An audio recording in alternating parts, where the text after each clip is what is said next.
We're going to, I don't think Sharon's present, right? Correct. Okay. So we are going to adjourn to executive session and roll call vote to adjourn pursuant to GLC 30A, Section 21A3, to discuss strategy with respect with collective bargaining. If an open meeting may have a detrimental effect on the bargaining position of the public body and the chair so declares. So I will roll call at this time. Excuse me, a motion? So moved. And a second? Second. And then we will roll call. Ms. Henderson? Aye. Mr. Russell? Aye. Ms. Rogers? Aye. Ms. Gray? Aye. Ms. Gaines? Aye. Miss, gosh, Finnegan. I can't see it at this angle. Thank you. And the chair is an aye. We will go into a executive session at 6:02. Now I'm turn. Yes.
Good evening and welcome back to the Monomoy Regional School District. We are coming back from executive session, reporting out. I will roll call back in because we do have one remote participant at this time. Ms. Henderson? Here. Mr. Russell? Here.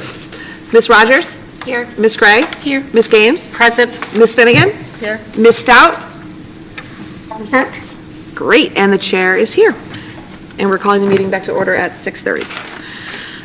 We are first going to report out on executive session. On February 16th and March 9th, we had an executive session to discuss the evaluation process review as formulated by the Evaluation Process Review Committee. And this evening, we have approved the recommendation from the Evaluation Process Review Committee discussed in executive session on February 16th and March 9th. Our next item on the agenda would be Superintendent's Award for Academic Excellence. Thank you. This is a really special award that I get to give each year. For the size of our school, only one student receives this award. It acknowledges somebody who is at the top of their class, that's very involved with the school and the community, and really exemplifies excellence in what they do here and what they do within their life. This year's Superintendent's Award for Academic Excellence goes to Christy Beckley. Each year I kind of read excerpts from the counselor letter that the school counselor writes for the student as they head off to college.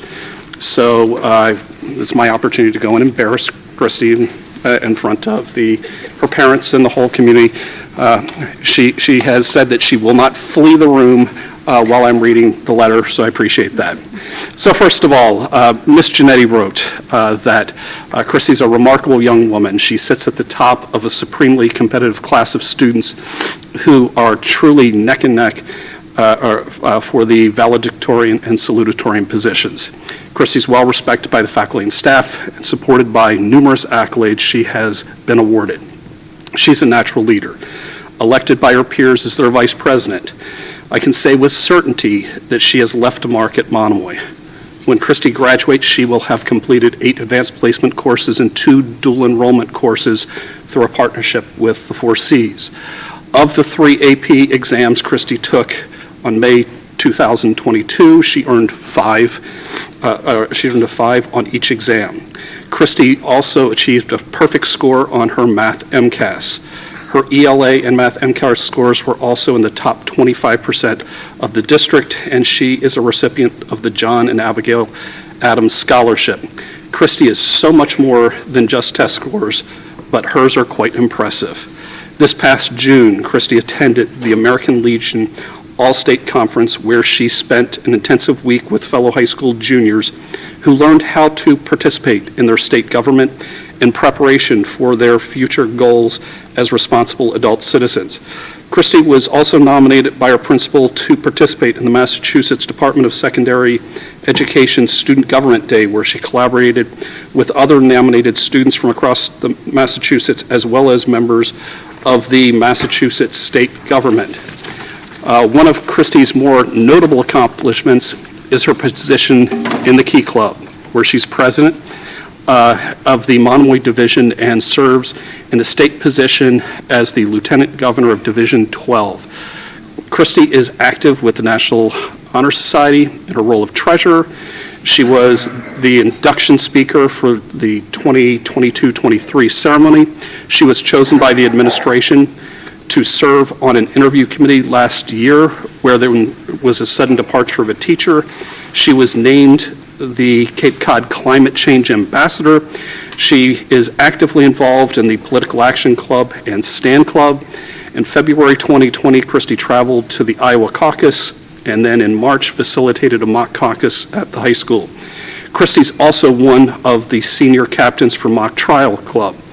I've been fortunate enough to watch Christy compete in mock trial and truly thought I was listening to a prosecutor with years of legal practice behind them, not a high school student. When Christy gets involved in something, she gives it her all and does an excellent job. She rises to the top, leads by example, and keeps a positive attitude with all that she does. This past spring, Christy was awarded for her hard work when she received numerous awards during the Junior Book and Department Awards. Christy was chosen by her teachers for the awards in the following categories: the MIT Junior Book Award, given to students who demonstrate outstanding levels of achievement in STEM; Excellence in Math Award; Excellence in Biology Award; Excellence in English Award; Excellence in Social Studies Award. Rarely does one student sweep the awards categories, but Christy clearly did. Christy's a genuine love of learning, has a wide variety of interests, including all areas of science, particularly biology and physics, political science, creative writing, music, and art. She's self-driven, organized, articulate, passionate, and makes it seem effortless. Christy plays flute in our concert band in addition to private piano lessons. She's also a student athlete. She's been a member of the girls' tennis team since grade 8, a runner with the girls' cross-country team, and in May 2022, she was named Scholar Athlete of the Month due to her performance on and off the court. Christy's so much more than what is written on paper. She's developed deep friendships with peers and has been able to connect with the adults in her life and develop meaningful relationships with all those around her. Christy's been a true gift to work with, and Miss Janetti says that she's in awe of all of Christy's intellectual abilities.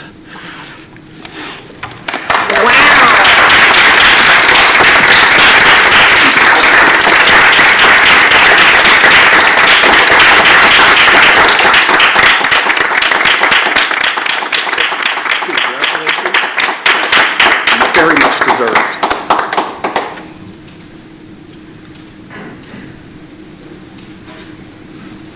Thank you very much. I look forward to our dinner cake. Thank you, everybody. Christy, where are you going to college? I don't know yet. Oh, Hear back from a lot of places. well, please come back and let us know. We'll Yes, have to ask please. Dr. Carpenter. Congratulations, that's very impressive. Congratulations, Mom and Dad. And thank you for sharing. That was wonderful. All right. That's a hard act to follow. I'm not going to be able to do any of that tonight. So, next item on the agenda is the approval of minutes from February 16th of 2023. Do I have a motion So moved. and a second? Second. Any questions or discussion on the minutes? Betty. Betty, you seconded that, right? Okay, with no questions or discussion, I'll do a roll call. Ms. Stout? Aye. Ms. Finnegan? I abstain. Ms. Games? Aye. Ms. Gray? Aye. Ms. Rogers? Abstain. Mr. Russell? Aye. Ms. Henderson? Aye. And the chair is an aye. Thank you, everyone. Public comment. At this time, we have an opportunity for public comment. Speakers are limited to 3 minutes, and additional time at the chair's discretion. Do we have anyone for public comment? Mr. Guska, come on down. Thank you for joining us.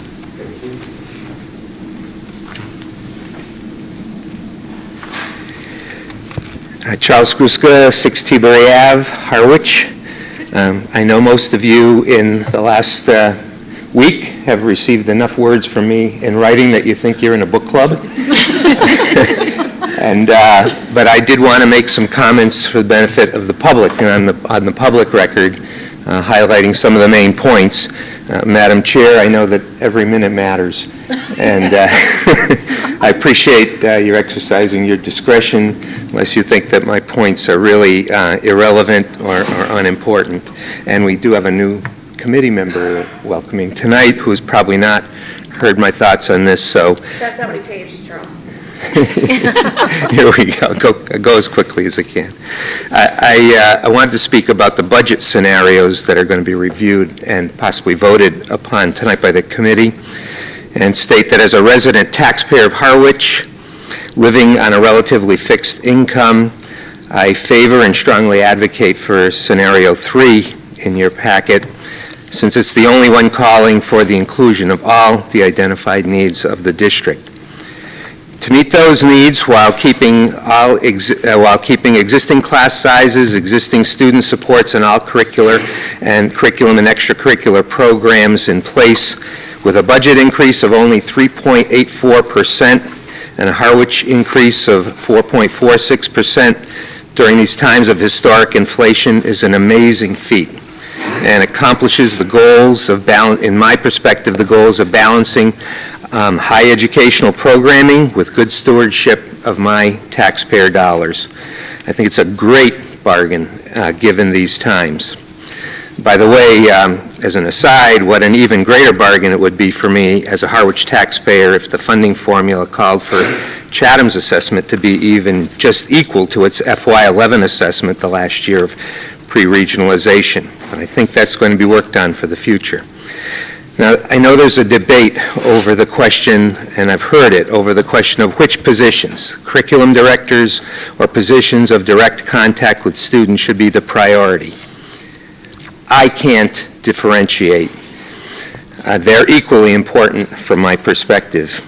If I were still president of the Paxton Teachers Association, a position I held for 2 years preceding becoming principal of Paxton Center School, I'd agree with the Monomoy teachers and some members of the Harwich Select Board recently that classroom teacher positions are the priority. I believe that the administration, on the other hand, makes a very strong case for the importance of the curriculum directors.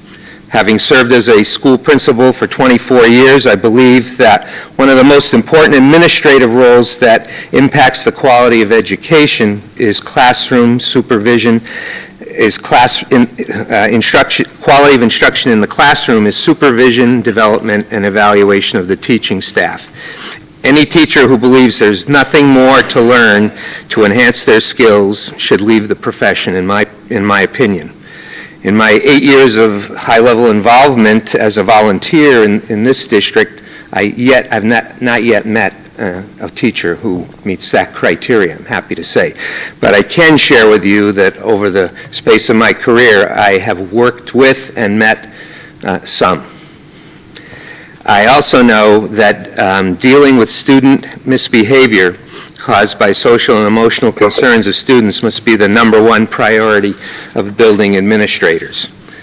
I know from direct experience that when this is not done, effective learning in the classroom cannot take place and teacher morale goes down.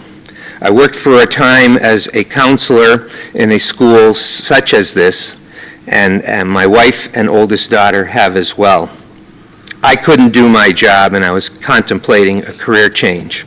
As a community representative of the high school council, I know that disciplinary interventions are skyrocketing, and I know that the time of all 3 administrators is being fully consumed by dealing with violations of school rules, vaping, and marijuana use.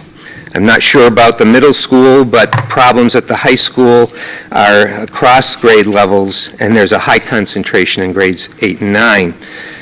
The curriculum directors are needed primarily to provide the quality supervision, development, and evaluation of the middle and high school teaching staffs in key curriculum areas that cannot be given justice by the building administrators at this time.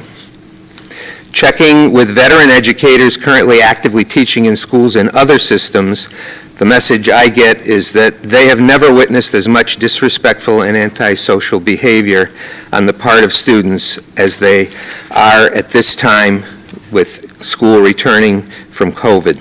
So it's not a Monomoy issue.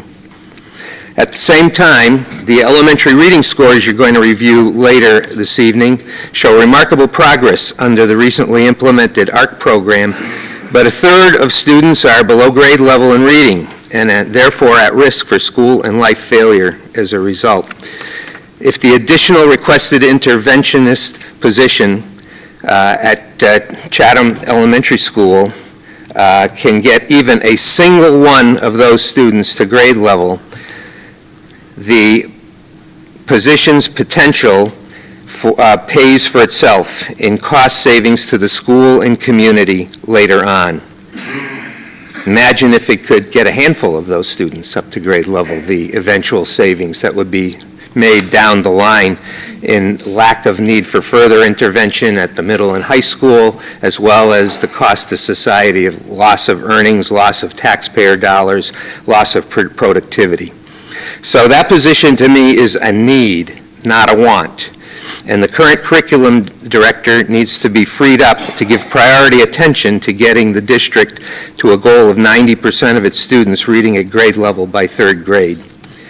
The Chatham Elementary School principal needs to earn the top salary in her building by giving 100% of her time to her leadership responsibilities, which make her the most important role in the school, and not answering phones and doing other clerical tasks. I have viewed the March 6th meeting of the Harwich Select Board 3 times in the past week, and not because I like to hear my name mentioned. Believe me, I believe scenario 3 accomplishes the goals that the Harwich Board, the administration, and the teachers can all agree upon. I see the only stumbling block is the use of ESSER with the board in Harwich, and I think that can be resolved. The board seems to be seeking additional security that the priority positions they see, the classroom positions, be made more secure as a priority over the curriculum director administrative positions. I think if the district used ESSER funds to fund the curriculum director positions, it would resolve that issue. And scenario 3 could go through, or perhaps with a little of adjustment using extra E&D funds. I know that the administration would not be crazy about using ESSER funds for curriculum director positions, because it probably would mean more difficulty in recruiting the top people into that position if they didn't feel there was a security to the position after 1 year. However, the administration, at least in the packet you received for tonight, has convinced me that there's a plan in place for protecting those ESSER funds, or not plan, the situation in place where the situation will resolve itself through student enrollment decline, meaning reduction in staff. And therefore, I think that candidates for ESSER, for the curriculum director positions, if it was under ESSER, could be convinced easily by the data. And that data wasn't available until the last couple of days, at least for my ability to view. So it's not just word of mouth from the superintendent, it's backed up by data. So I wanted to share those perspectives with you again as you prepare for tonight's discussions, deliberations, and vote.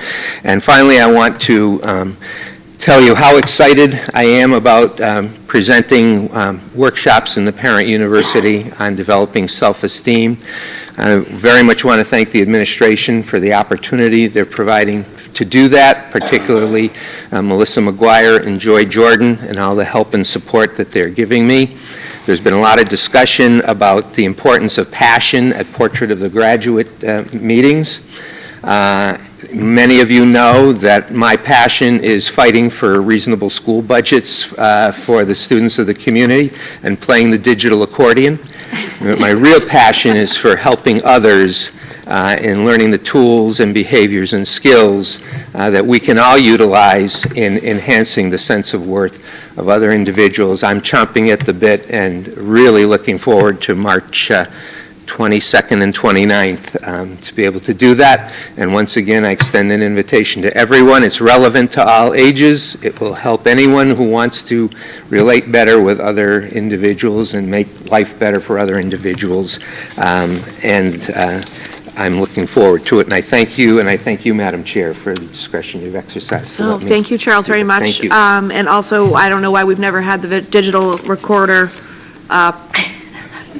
Yes. concert while we get his budget talk, but now I know your full talent, so that may be on a reports and discussions one night, performance. That was good. Well, that's right. That's right. Maybe we could get you to join the jazz band. Yes. Thank you very much. Moving on to reports and discussions, I'd actually like to welcome, although we've already had Scotty here in the room for a few motions and such, welcome our new school committee member representing the town of Chatham, Ms. Joanne Scotty Finnegan. And she actually goes by Scotty. Yes. So, and that's what her preference is. So we welcome her, and hopefully she enjoys the next couple months with us, and then she will continue on with the board. So thank you, and welcome for Thank you, I'm happy to be here. can't talk tonight. Thank you. been a long week. All right, next item on the agenda is the Open Campus Pilot Program update from Ms. Jen Police. Oh, I can.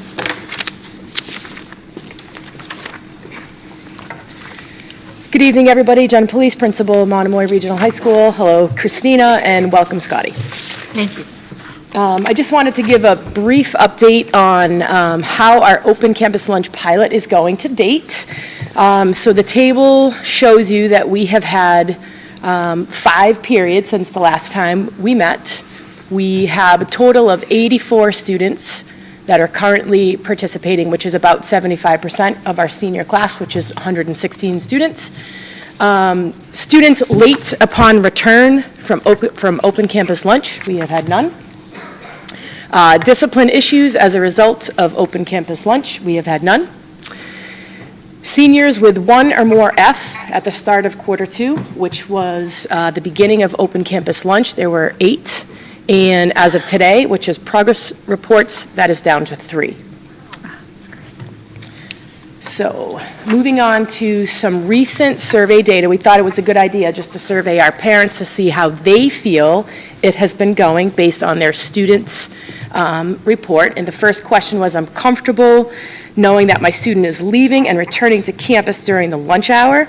And this is on a scale of 1 to 5, 1 being strongly disagree, 5 being strongly agree, and it's a combined of 92% in the 4 and 5. And we did have 23 responses just for data purposes. I trust that my child has followed all school rules and Open Campus Lunch when they're unsupervised. It's 95% between response 4 and 5. Question number 3 was the Open Campus program is beneficial to all senior students. That was 91%.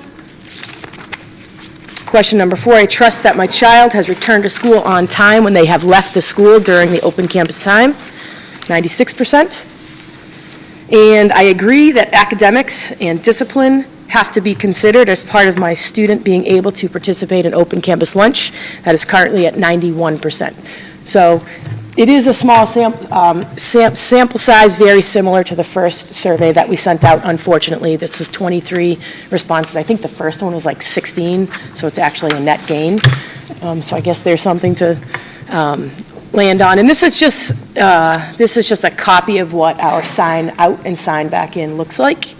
And it was really funny, but on the first day, there were some students that left and they were back in like 20 minutes. I'm like, really? We fought for 20 minutes? Like, you're already back? It was actually kind of cute. But just like sort of a cute anecdotal story. But on February 9th, one of our students was leaving, and she's like, I'm so excited. I'm going to have lunch with my mom. So I thought that was cute. So there it is. I'll take questions. All right, I'll open up to questions for Ms. Police. Ms. Rogers? Yes, Jess. Sure. Was there a section where people could explain their answers? We did not put a comment field. So I was just wondering why they might have felt that it wasn't beneficial to all seniors. So we used the questions that originally went out, and we adapted them to the same exact questions, but how are you feeling now that it's running? So we didn't ask any additional questions. Okay. Ms. Henderson? So how are you feeling now that it's running? I think you know me by now. I like that our students are really happy. You know, and it's a breather for them in the middle of the day. They're all leaving us in 2.5 months, and I think that it's been overwhelmingly positive. So I'm really pleased, and I'm not surprised. Ms. Henderson? Yes. You don't have to raise your hand again, you're still going. And do you see it starting with the next senior class out of the gate? So something that I think that we should consider, since you asked, we might as well talk about it. So the seniors' last day on campus is like May 31st. So they are gone, and our rising juniors are now seniors, and they're all driving. And I think as our seniors leave and the juniors are essentially rising seniors, I would love to see the opportunity for them. It's only going to be probably twice, because June is, every 7-day cycle. It's really only going to happen twice. So I would hope that we can do the same thing for them. Okay, great. So that's something you're going to kind of matriculate in? Yeah. Okay, That's the plan. all right. Christina? Junior. Yes, in Ms. this Tomasco. building. Yes.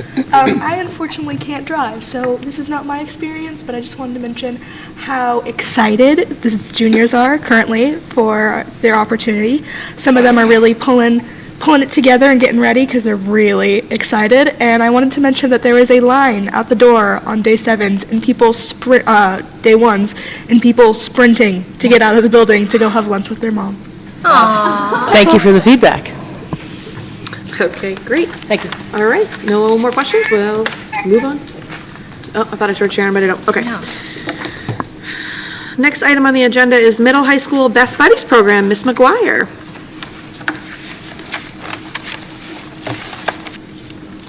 Good evening, Melissa McGuire, Director of Student Services. I'm not standing up here, I'm only introducing two amazing folks. If you're not familiar with the Best Buddies Program, it's a national program, and ultimately the goal really is to foster and strengthen inclusivity, so from peer to peer. So tonight we have Amanda Rice and Gigi, who is going to present what they're doing at the middle school. Thank you very much, welcome. Hello. All right, I'm Amanda Rice, and this is Gigi Paravicini, and Gigi is in 7th grade, so unfortunately her last year with us for Best Buddies. We chose to do Best Buddies as a seminar because we were noticing that a lot of our students weren't able to get transportation before or after school, so in order to get all of our kids there and all of our Shells program students there, we are doing it as a seminar. So we are very lucky to be able to do that on odd days, so every other day, Kara Stigas, our team chair, and myself, we run the Best Buddies program. So we do a special SIPS cafe, which is really sweet. We send out a Google form every morning, well, every other morning, and teachers can order coffee if they want, and then our students make the coffee with a Keurig that is in the classroom, and we travel along with our little cart that's up in the left-hand corner, and the teachers love it, and the students love it. It's really cool. So for our seminar project, so in the beginning of February, we were able to put together a seminar showcase that Mr. O'Shea and Ms. Dudley put together, and we chose to do a project on inclusion because we want our students to realize that inclusion is the most important part of Best Buddies, but also the most important part of our school. So not only does Gigi and all of our other great buddies include the students during that one seminar block, but if they're in gym with them or art or science, they always know that they have a special place with them, and that's a comfort thing for our students in our Shells program to be able to rely on Gigi and other students to kind of help them and aid them along. So we put together a little kind of video. I did a bunch of separate videos, but about what is inclusion and why is it important to them. So these are 3 of our friends. What is your group's definition of inclusion and how it relates to our school? The definition of inclusion to us is the act of including everyone despite their differences. It relates to our school because it is important to include everyone. What does inclusion mean to you? What is your group's definition of inclusion and how it relates to our school? The definition of inclusion. So after they did the video, that one was super quiet. After they did the video, they did a little poster. So on the top, which we can't see because I think of the Google Meet, they put their own definition of inclusion, and then this picture is a picture. One of our students has a really hard time eating in the cafeteria because it's too loud. So 3 of these buddies will go outside with him, and he drew the trees, and he wanted to draw himself at his lunch table outside with his friends.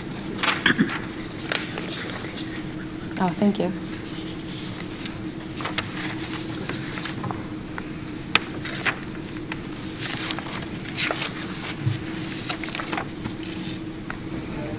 What is your group's definition of inclusion and how it relates to our school? Our group's definition of inclusion is embracing others' differences and accepting all.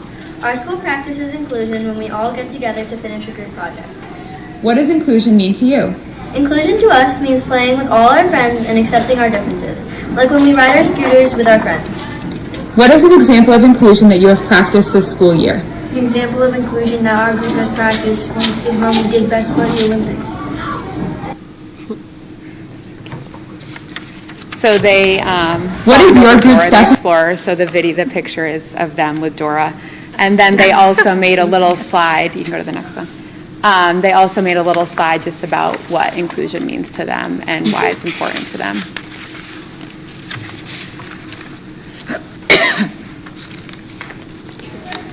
What is your group's definition of inclusion and how it relates to our school? Inclusion relates to school when we play board games like Trouble when with best buddies during school and seminar. What does inclusion mean to you? It proves this to us that it's learning and having fun. Nice, Jude. What is an example of inclusion that you have practiced this school year? An example of inclusion we practiced was the Buddy Olympics. Nice job. All right, tell me about your picture. This is all four of us playing Trouble during best buddies seminar. Nice job. Our buddies go to the Special Olympics with them as well, so that's why they. What is your group's definition of inclusion? Okay.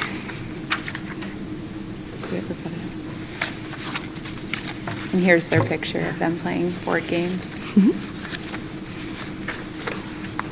We have Winston come. I'm not sure if he comes to the high school or the elementary school, but he comes to our middle school. So every Tuesday we have Winston, and he sits in a room and our buddies go in and read books to him or just kind of ask questions about Winston.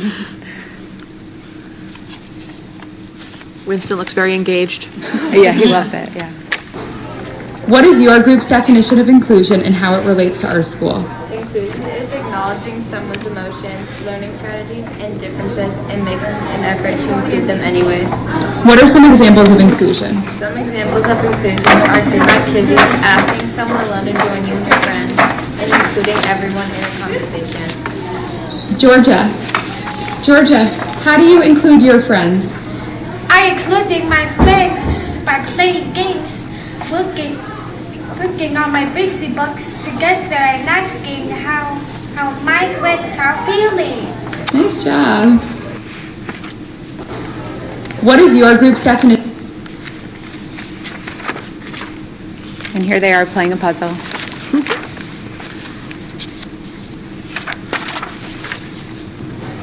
What is your group's definition of inclusion and how it relates to our school? Our definition of inclusion is the golden rule. We treat everyone the way we want to be treated. What does inclusion mean to you? Inclusion is working together and listening to each other. What is an example of inclusion that you have practiced this year? An example of inclusion is working with others I don't know, going to chorus with Janet, and playing games with Riley. One of our buddies goes What to is your chorus group's every definition of day, inclusion? so we rotate through and they go to chorus with her. This is them.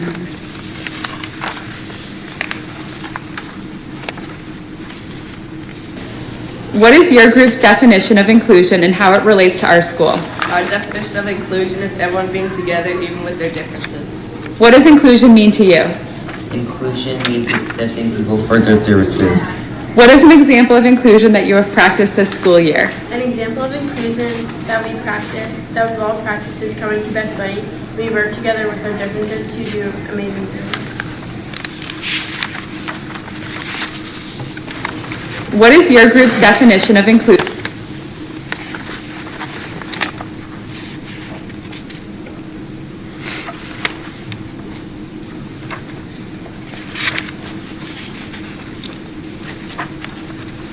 And then, I think we have one more. Okay, is there one more?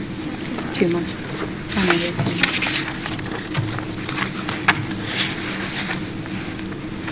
more. What is your group's definition of inclusion and how it relates to our school?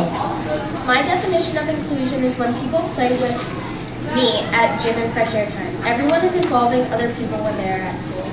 What does inclusion mean to you? What inclusion means to me is that people accept one another. What is an example of inclusion that you have practiced this school year? When Kenzie was with me, I asked her to color with me. For a group project, I let someone I don't really talk with draw.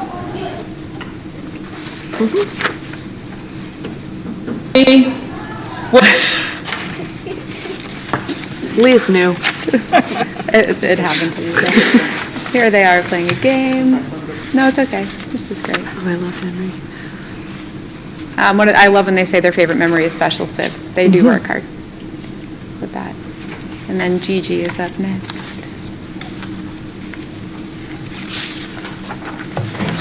What is your group's definition of inclusion and how it relates to our school? Our definition of inclusion is to be kind and don't leave people out. What is an example of inclusion that you have practiced this year? Oh, yeah. Giving everyone high fives and saying hi. What does inclusion mean to you? To be kind to everyone. Nice job.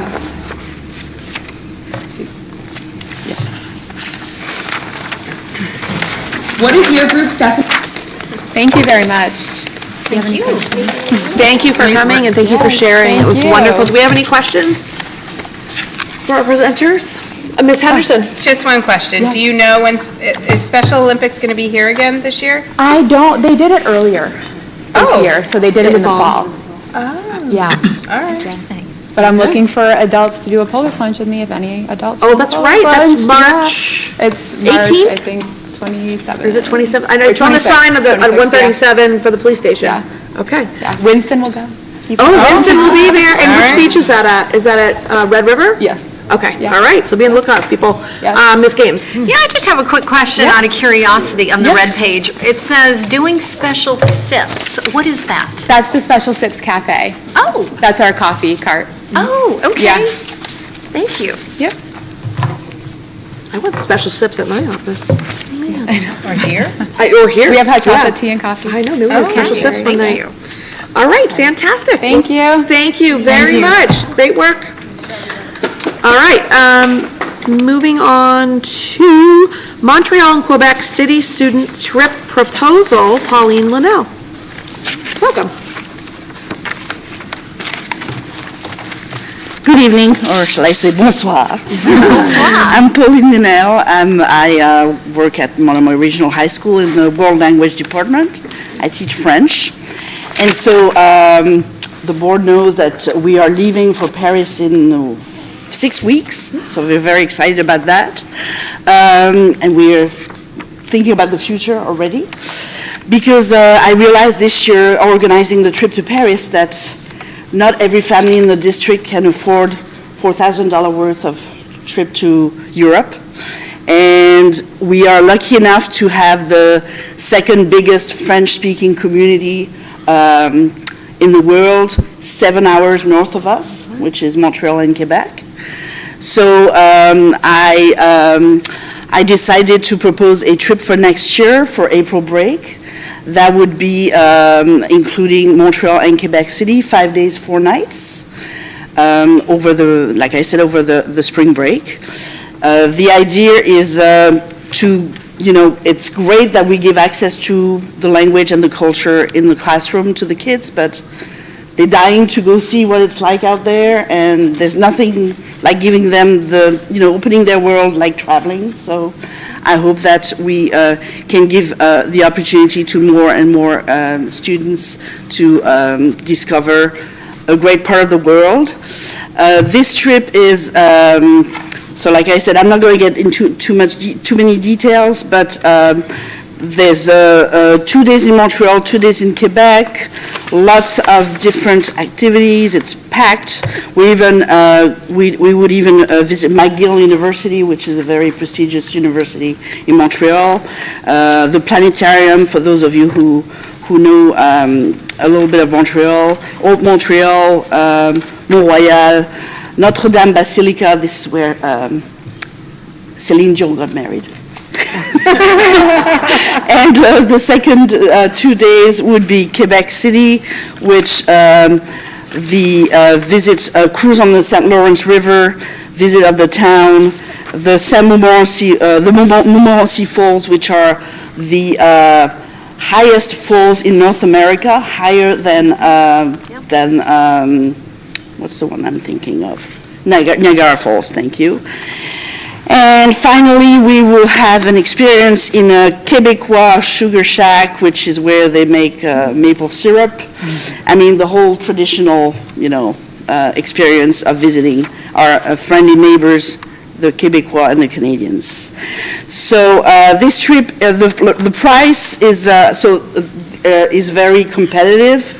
I met this particular tour operator at the ACFEL conference in Boston. The ACFEL conference is the American Association of Foreign Language Teacher Association, and they have very good credentials.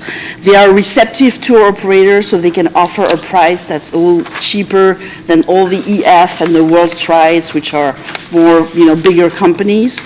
So this trip is priced starting at $844 for 4 nights and 5 days, and it includes all accommodations and also lunches, breakfast and dinners. Lunches are not included. All the visits. We have a tour director on site as well, and also night security on duty from 10 p.m. to 6 a.m. And I believe the insurance, there's also an insurance, in case of cancellation or needing for medical assistance. So I believe that this trip could be, I know Mr. Smeltzer has a go with Italy, which is great. I think this could be a good complement to the trip to Italy for students who are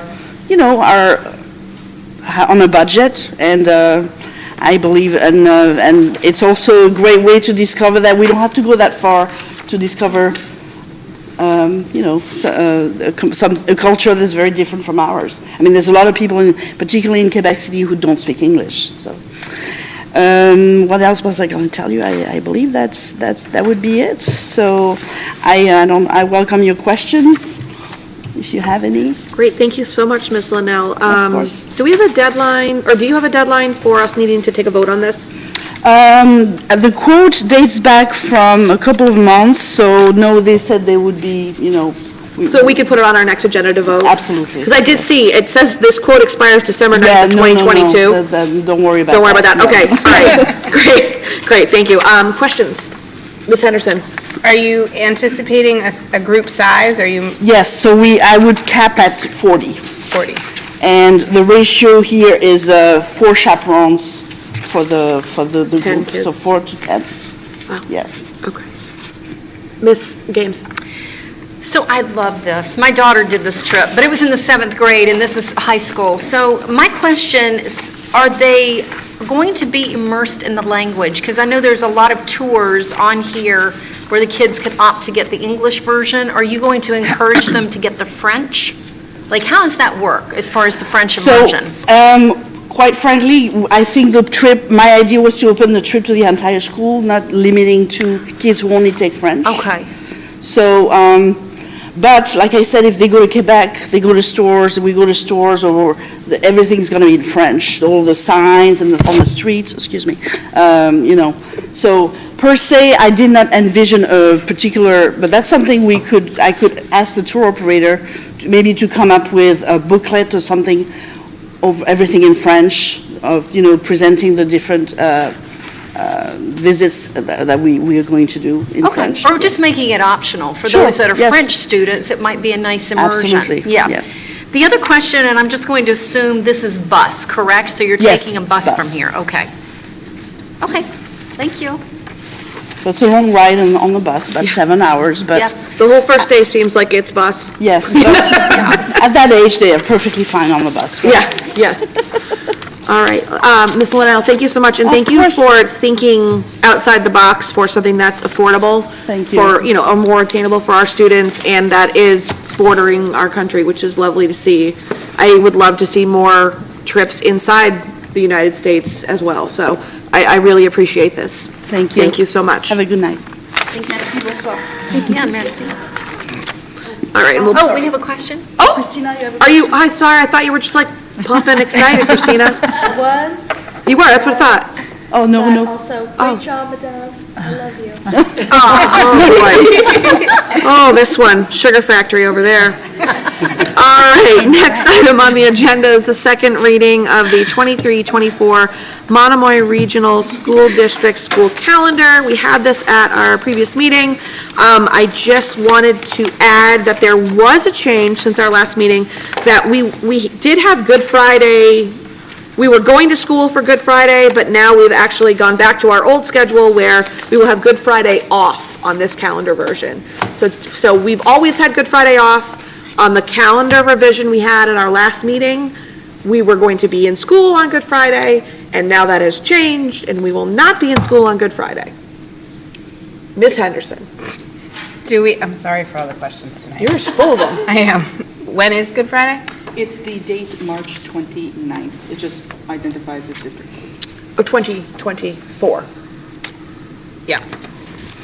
Ms. Gaines. Question, I'm trying to find the calendar. So are we referring to this as Good Friday? Because that is a religious holiday. It's just district closed. Okay. District closed, So we're yes. calling it something else, right? It is just called district closed. Okay, that's fine.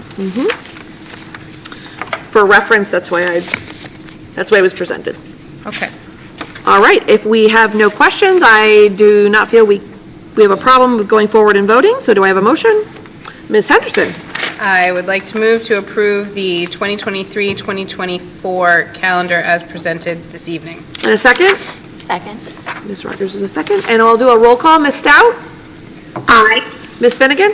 Aye. Ms. Games? Aye. Ms. Gray? Aye. Ms. Rogers? Aye. Mr. Russell? Aye. Ms. Henderson? Aye. And the chair is an aye. Thank you, everyone. Next item on the agenda is the ARC and Elementary Data Presentation by Ms.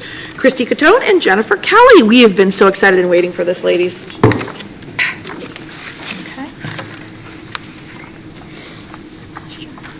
Good evening, everybody. Hello. Scotty, hi. I have to say a special hi to Scotty. Scotty was the principal of my children's elementary school, so it's great to see you. I was very young at the time. Okay. Oh, fabulous. Okay. Okay, all right. All right, perfect. Okay, so I am here this evening to talk about data and how we're using it at Chatham Elementary School to inform instruction, and how we're collecting data and how we're using it, as I just said, to inform our decision-making. As I was preparing for tonight's presentation, I made a very conscious decision to really focus on the data from the last 2 years, in part because these last 2 years are really the post-COVID years, if you will. But more importantly, they're really the years that I have been here, my tenure here at Chatham Elementary School. And while I'm familiar with the trends that have affected Chatham Elementary School for the last 10 years, the last decade or so, it's really the present and the future where I'd like to focus my energy this evening and going forward with the school. So you'll see in this first slide, these are our 3 really main focus areas that we're going to talk about this evening and also that we're working on at Chatham Elementary School. And these 3 focus areas also align and complement the focus areas that our district are working on. The first is foundational academic skills. We are working very hard to improve our instruction and student achievement in the areas of reading and mathematics. The second area is that of multi-tiered systems of support. We have been looking and creating and implementing an efficient and effective intervention system for CES students and staff that aligns with our SEL initiatives at the district level. And finally, we've been working on our community involvement and engagement, ensuring that all students and staff and families feel valued and want to be part of the CES community. So this first slide has to do with focus area 1, and particularly in reading. As you may remember, I've been here before to talk about ARC and the great success that we have had so far at CES. You can see that in 2021, at the beginning of the year, our students using the ARC assessments, only 33% of our students were reading at a proficient level at the beginning of our first year of implementation. 28% of our students were reading at what is considered an at-risk level. That means they were 1 year behind proficient levels, and 40% of our students were reading at what is considered an emergency level, which is 2 or more years behind proficient levels. In the beginning of this school year, in the beginning of 2022, we had 49% of our students reading at the proficient level, 24% at risk, and 7% at emergency. And you can see that just a few weeks ago, at the middle of the year, 66% of our students are now at the proficient level.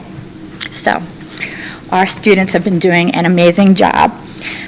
ARC has been a huge, huge success at our school, and we really believe that it's due to these key factors.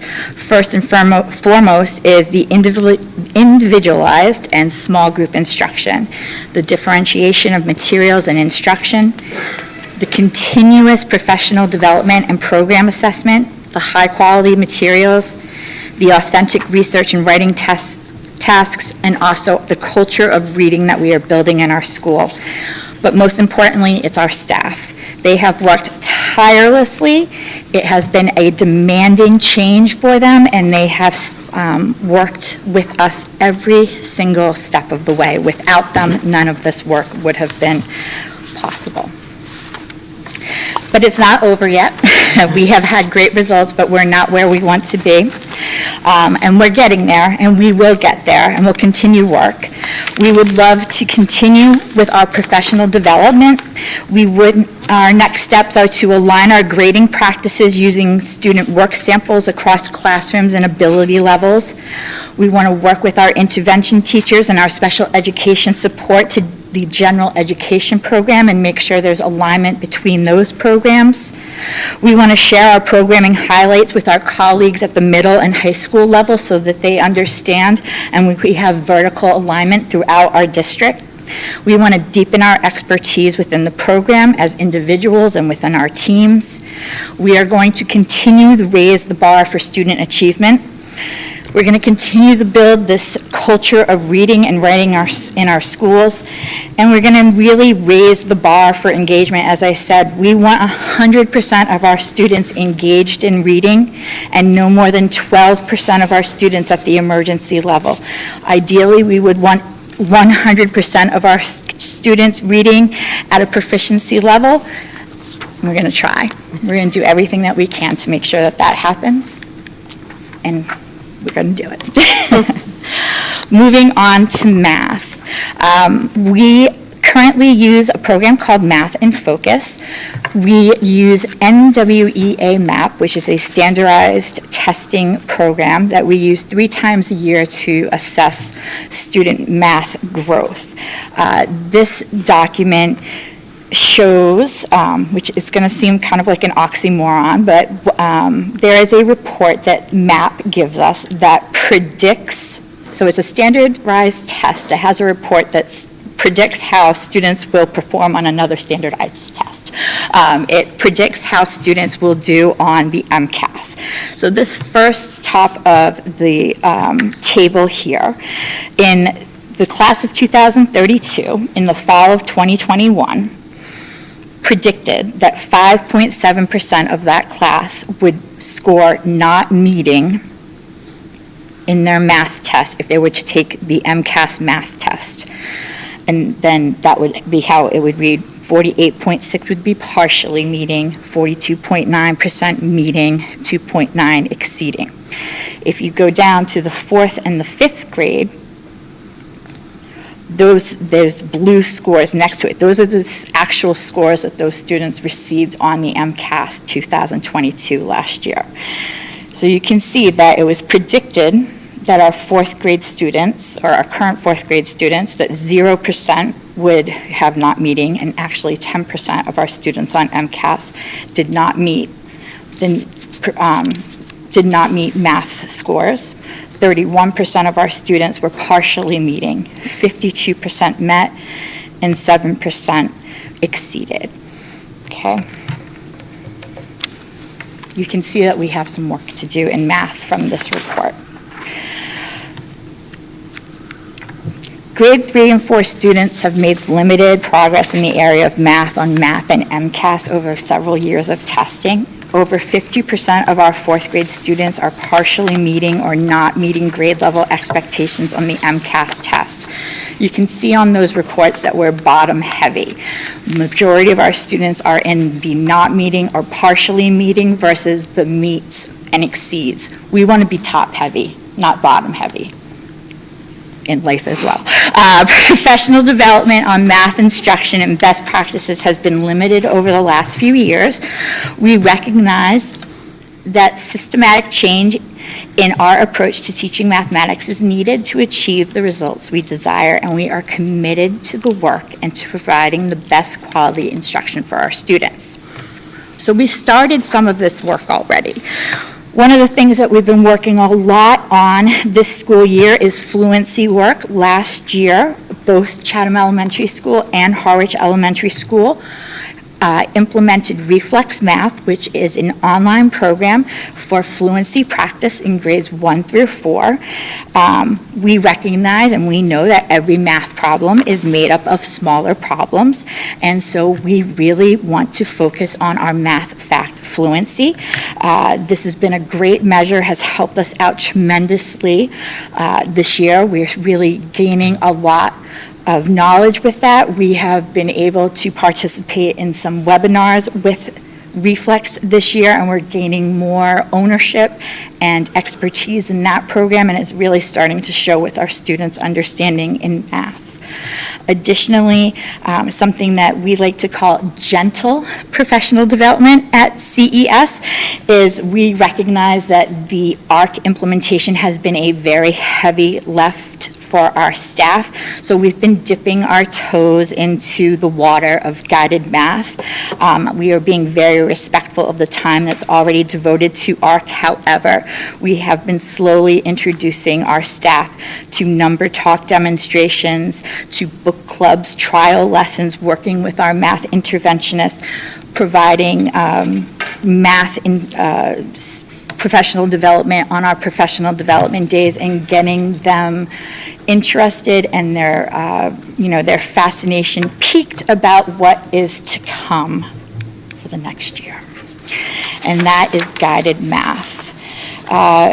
We, as I said earlier, much like ARC, realize that this has to be a whole change in how we approach teaching. Guided math, if I can bring you to kind of the second paragraph of that bulleted kind of information. Guided math is a structure for teaching math that allows teachers to differentiate instruction so that they can reach and teach every student by creating, and this is going to sound very familiar to ARC, by creating flexible small groups that allow students to work in their zone of proximal development so that they can create activities that tap into their individual learning styles, that provide immediate feedback, that promotes questioning, that allow teachers to reteach, reinforce, and expand, that provide short lessons that emphasize conceptual understanding and provides self-confidence. So many of those skills that are associated with have been the key successes of the ARC program. We know it works with reading, it's going to work with math. That's where we're going next. So, what's our plan? Well, here it is. We want to commit to professional development focus on researching and implementing guided math as a whole district. We want to utilize our all-school PD days for work with a consultant. We want to utilize our consult days with the math interventionists for follow-up work and check-ins.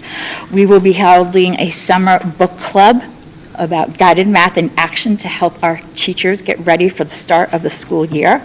We'll be setting professional learning goals around math instruction. We'll be setting student learning goals around math achievement. We'll be analyzing our current assessment structure, which includes MAP, unit tests, and formative assessments.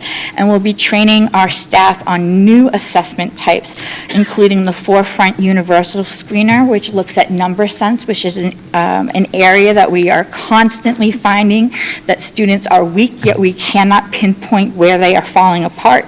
And then looking at running records as a source to find out where students are having difficulty with math fluency. Ta-da. Okay.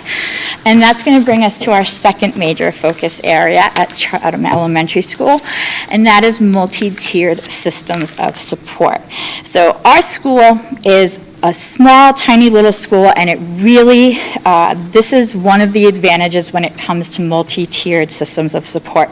Because we're so small, we have the ability to know every single student, and our team is able to meet together and really be able to get to the root of every single child.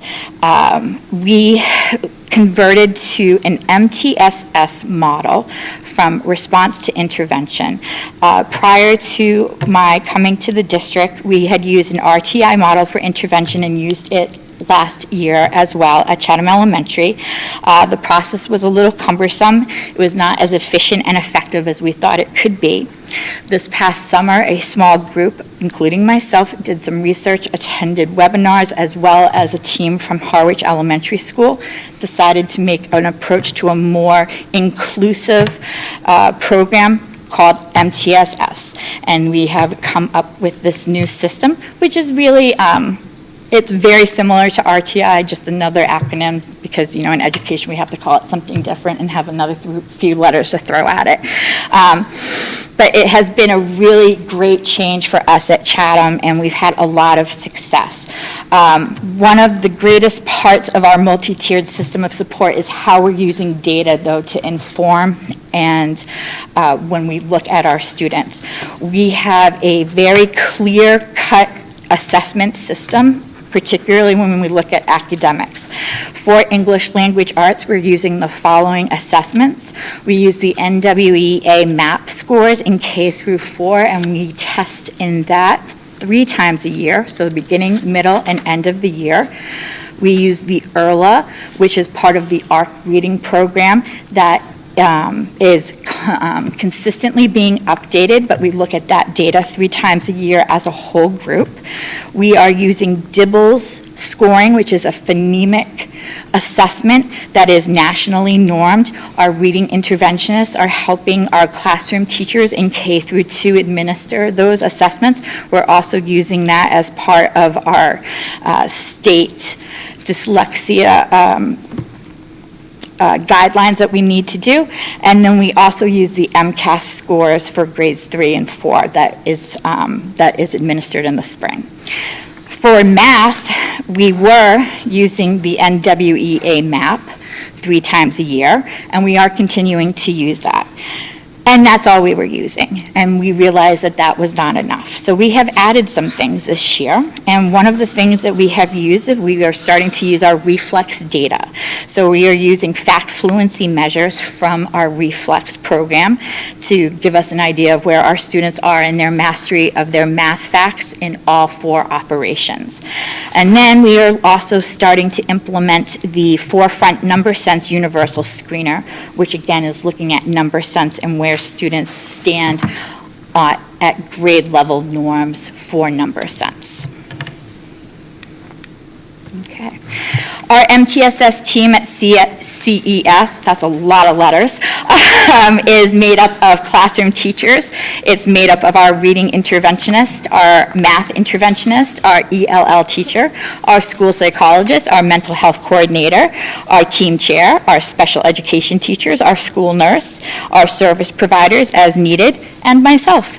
It's all of us working together because we all know that every child needs us and we're all working as a team. We have data days 3 times a year where we set aside time. I hire substitutes and we have classroom teachers come in for 90 minutes and we go over the data for every single student in our school. And we go over all of those assessments and we talk about their social emotional well-being. We talk about their assessments. We talk about who needs to be picked up for a social club, who needs to get intervention, who we need to keep an eye on, and then we continually meet on them throughout the rest of the year on a 6 to 8 week cycle, setting up goals for them. Let's see. That's that. Okay. This is an example of the data that we're collecting on students. I know there's a lot of abbreviations here, but it gives you an idea we have reading, then we've got our ERLA scores, so we would have our fall, middle of the year, end of year. We would have our MAP scores for ELA for fall, middle of the year, end of the year. We would have our DIBELS scores, fall, middle of the year, end of the year. Then we would get into math, whether we're having a student is getting intervention, their MAP scores, their fluency scores, et cetera. We highlight them in colors if they're warning, if they are at risk. And then this is an easy way for us, for the team to identify students. In this record that we have all shared, we also have notes for students that are linked to folders, so all the information is at our fingertips. Next year, all of this information will go to the next teacher, and they'll have all the information from the year prior. So this is all part of our new MTSS program. Data will follow the student throughout their time at CES, and we're really proud of the work that we've put into this year. And that brings us to our third and final focus area, and that is community engagement. We really want all members of our school to feel comfortable at Chatham Elementary School. One of the things that we really celebrate is our after-school clubs. In 2021, coming off of COVID, we only had 2 sessions of clubs, and they were really successful when we were able to start them up again. So we came back in 2022 and we're like, we are going to get these started. But we wanted to have more kids and we wanted to have more offerings. So we changed up our format a little bit. We went to 8 weeks of 8-week sessions, so 4 sessions during the course of the year. We have more diversity in our choices, so there's more opportunity for our students to be enrolled in a club, and also more flexibility for our staff members who couldn't maybe commit to 10 weeks, but they could do the 8-week program. At the end of session 2 this year, though, we realized that our students of color were underrepresented in our after-school programs. So using our data, we reviewed our registration process, and we interviewed our students to find out what their interests were. We made sure that we had programs that they were interested in for session 3. We worked on finding transportation or aftercare options for those students, and then we sent personal invites to all of those students to ask them to join for session 3. I'm really happy to report, and I didn't make it before I had to send this to Leah, that 18% of our students enrolled in clubs are students of color or of Hispanic descent, which is more than the actual percentage of those students in my school. So we did it. Moving on. Something else that we've been really proud of that we've been doing at CES, and again with data, is we have offered at our curriculum night in the fall, we have something called the Shark Tank, where we have invited community resources to come into our into our gym and set up information tables. We've had groups like Monomoy Youth Services, Cape Cod Children's Fund, SNAP, We Can, the Y, come in, they set up tables so families can come in, meet them, find out what resources are available to the community. After that event, we send out a survey to parents to see, did this event work for you? Were the times good? All of that information. This is an example of the survey that we sent out, and it helps us determine when we have events so we can meet the needs of our working parents to get the most families represented at our events as possible, because we really want this to be an inclusive school where everyone is represented. So that's another example of things that we're doing to bring everybody together. Next steps. We want to continue to expand our club program at CES. We're looking to partner with outside agencies. In fact, Miss Deb just hooked up with the Eldridge Library. The librarians are all excited. They're going to be doing a club for us in session 4. We're looking to find consistent and viable, dependable transportation for our after-school clubs. We want to bring more family and community resources together more than one time a year, so maybe a spring or a winter function, just not the fall function. We're looking to do some type of cultural fair going forward. We have so many different cultures represented at Chatham Elementary School. We really think it's important to give those kids an opportunity to showcase where they're from and what's important to their families. We want to continue to provide free events, skating, movies, trivia, so that all families can attend. And we want to continue to celebrate what it means to be a shark, because it's awesome to be a shark. All right, questions? Thank you. I will open up to questions. Ms. Rogers? Sure. I just want to say that I appreciate so much how you're really embracing the different cultures at Chatham Elementary School and just the creativity and looking to try to make sure that everybody's able to go to these special events. It's really a wonderful thing to hear. And then just also how proactive you are in trying to get more kids come to after-school programs. Thank you. You should all be very proud. That's awesome. Thanks. Ms. Gaines? This is excellent. Really good job. I have a few questions. Well, I echo what Jessica said, because I think that's really wonderful. But I had a question on making on the guided math. Okay. So the assessments, the training staff, who does that? Who does the actual training? Okay, so we, right at this time, when we're doing kind of our gentle PD, I've been working very closely with our math interventionist. A prior life of mine, I was a math and science curriculum director.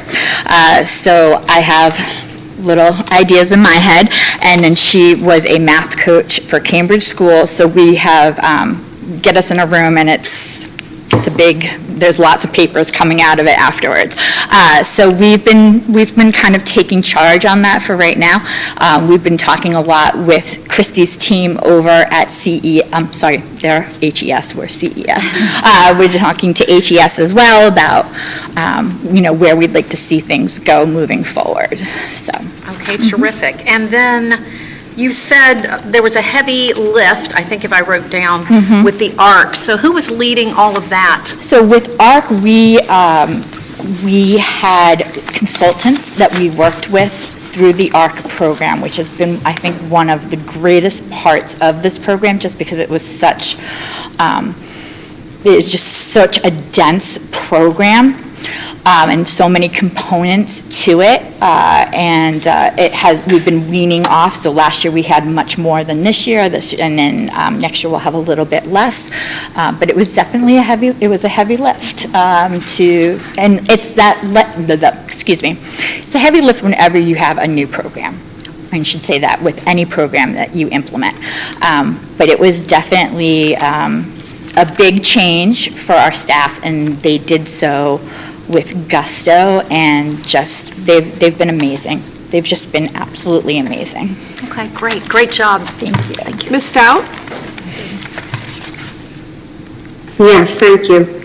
I did really enjoy your, all of what you had to say, and I have some similar questions to what Tina asked.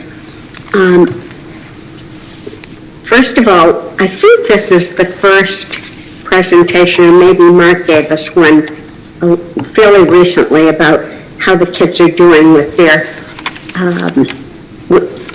MAP testing. We usually have that maybe twice a year, and that's very informative. So on this, you were talking about how the people came in and helped with reading, and that's what you attribute to a lot of the success, is that kind of help from these reading experts that have come in, or is there a whole lot of other work that's being done by the teachers? I'd like to hear a little bit more about what the heavy lifting is and how that works out.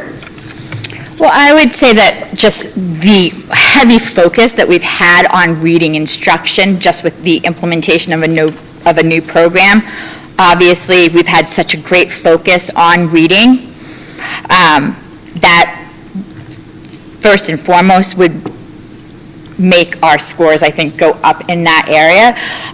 But it's been a change to our approach in reading. We're no longer just teaching to an entire class. We are individually meeting kids where they're at. And that is the approach that we need to take to math, because and I don't want to speak, I hate speaking in general, broad and wide strokes, but more often than not, in mathematic instruction, we are still teaching to the whole class and not meeting kids exactly where they're at. And when we ask teachers what's the greatest thing that they have learned from the ARC program, it's the leveling, meeting the kids where they're at.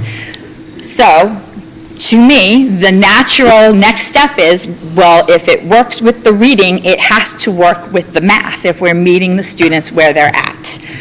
I have students in certain grades that are learning to divide but cannot multiply or add. There is no way they can divide if they cannot multiply, and yet their whole class is working on division. That child will not divide. It cannot happen. We have to Could meet you tell us a little bit about how, are they grouped in the corner of the room, the kids that can't multiply so they can't divide? Or are they brought to a separate room? Do you have other people in there helping them?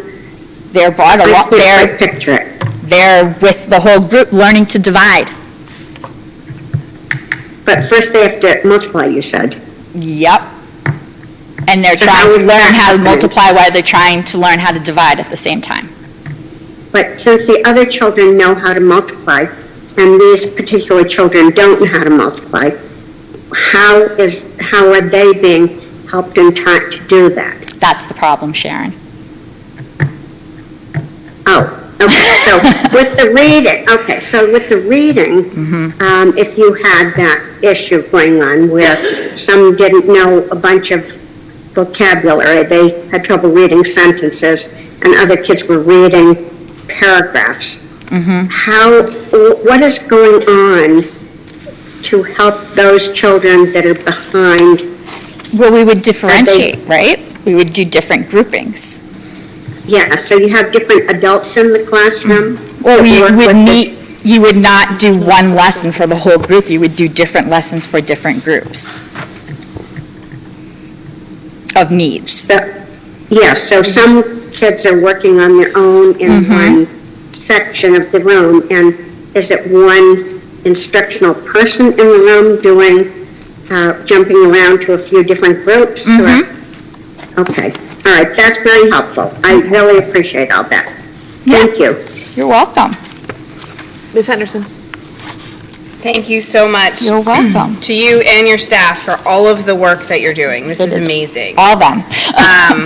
And I have been so excited to see all the progress and growth through the ARC program, so I'm excited that you're kind of taking that vision and shifting that over.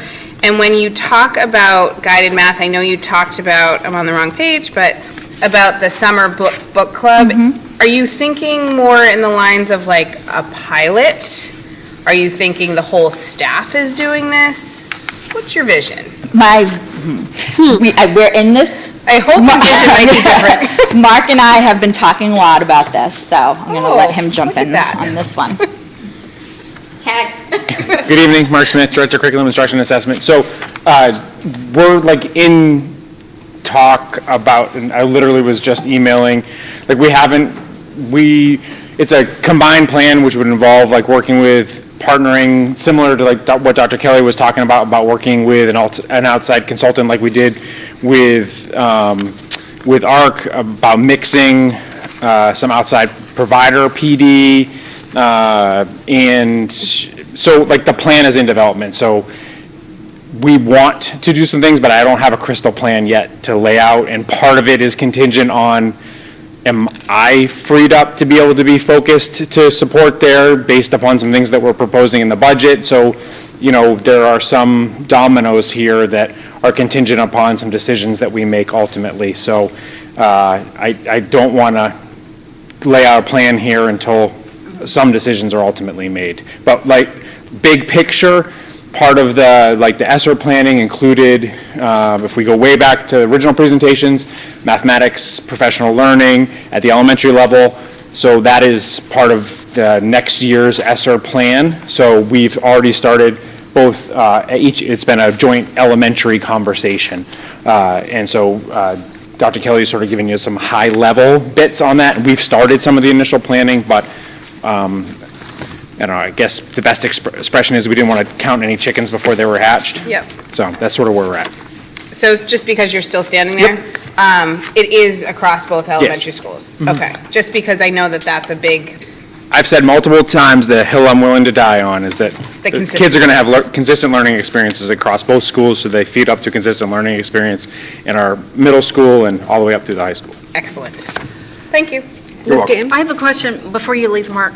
So, because this is really fascinating, all this wonderful work that you did with ARC was done with consultants, I believe, and then you in your role as it is. So what would change if you got what you wanted, what you were just saying? If you were freed up, you said? Consistency in implementation and ensuring that we can continue the implementation. There are pockets of resistance when you implement. The implementation has not gone 100% smooth, and I need to ensure while we start this project that the ARC implementation continues to move forward. 60% is great.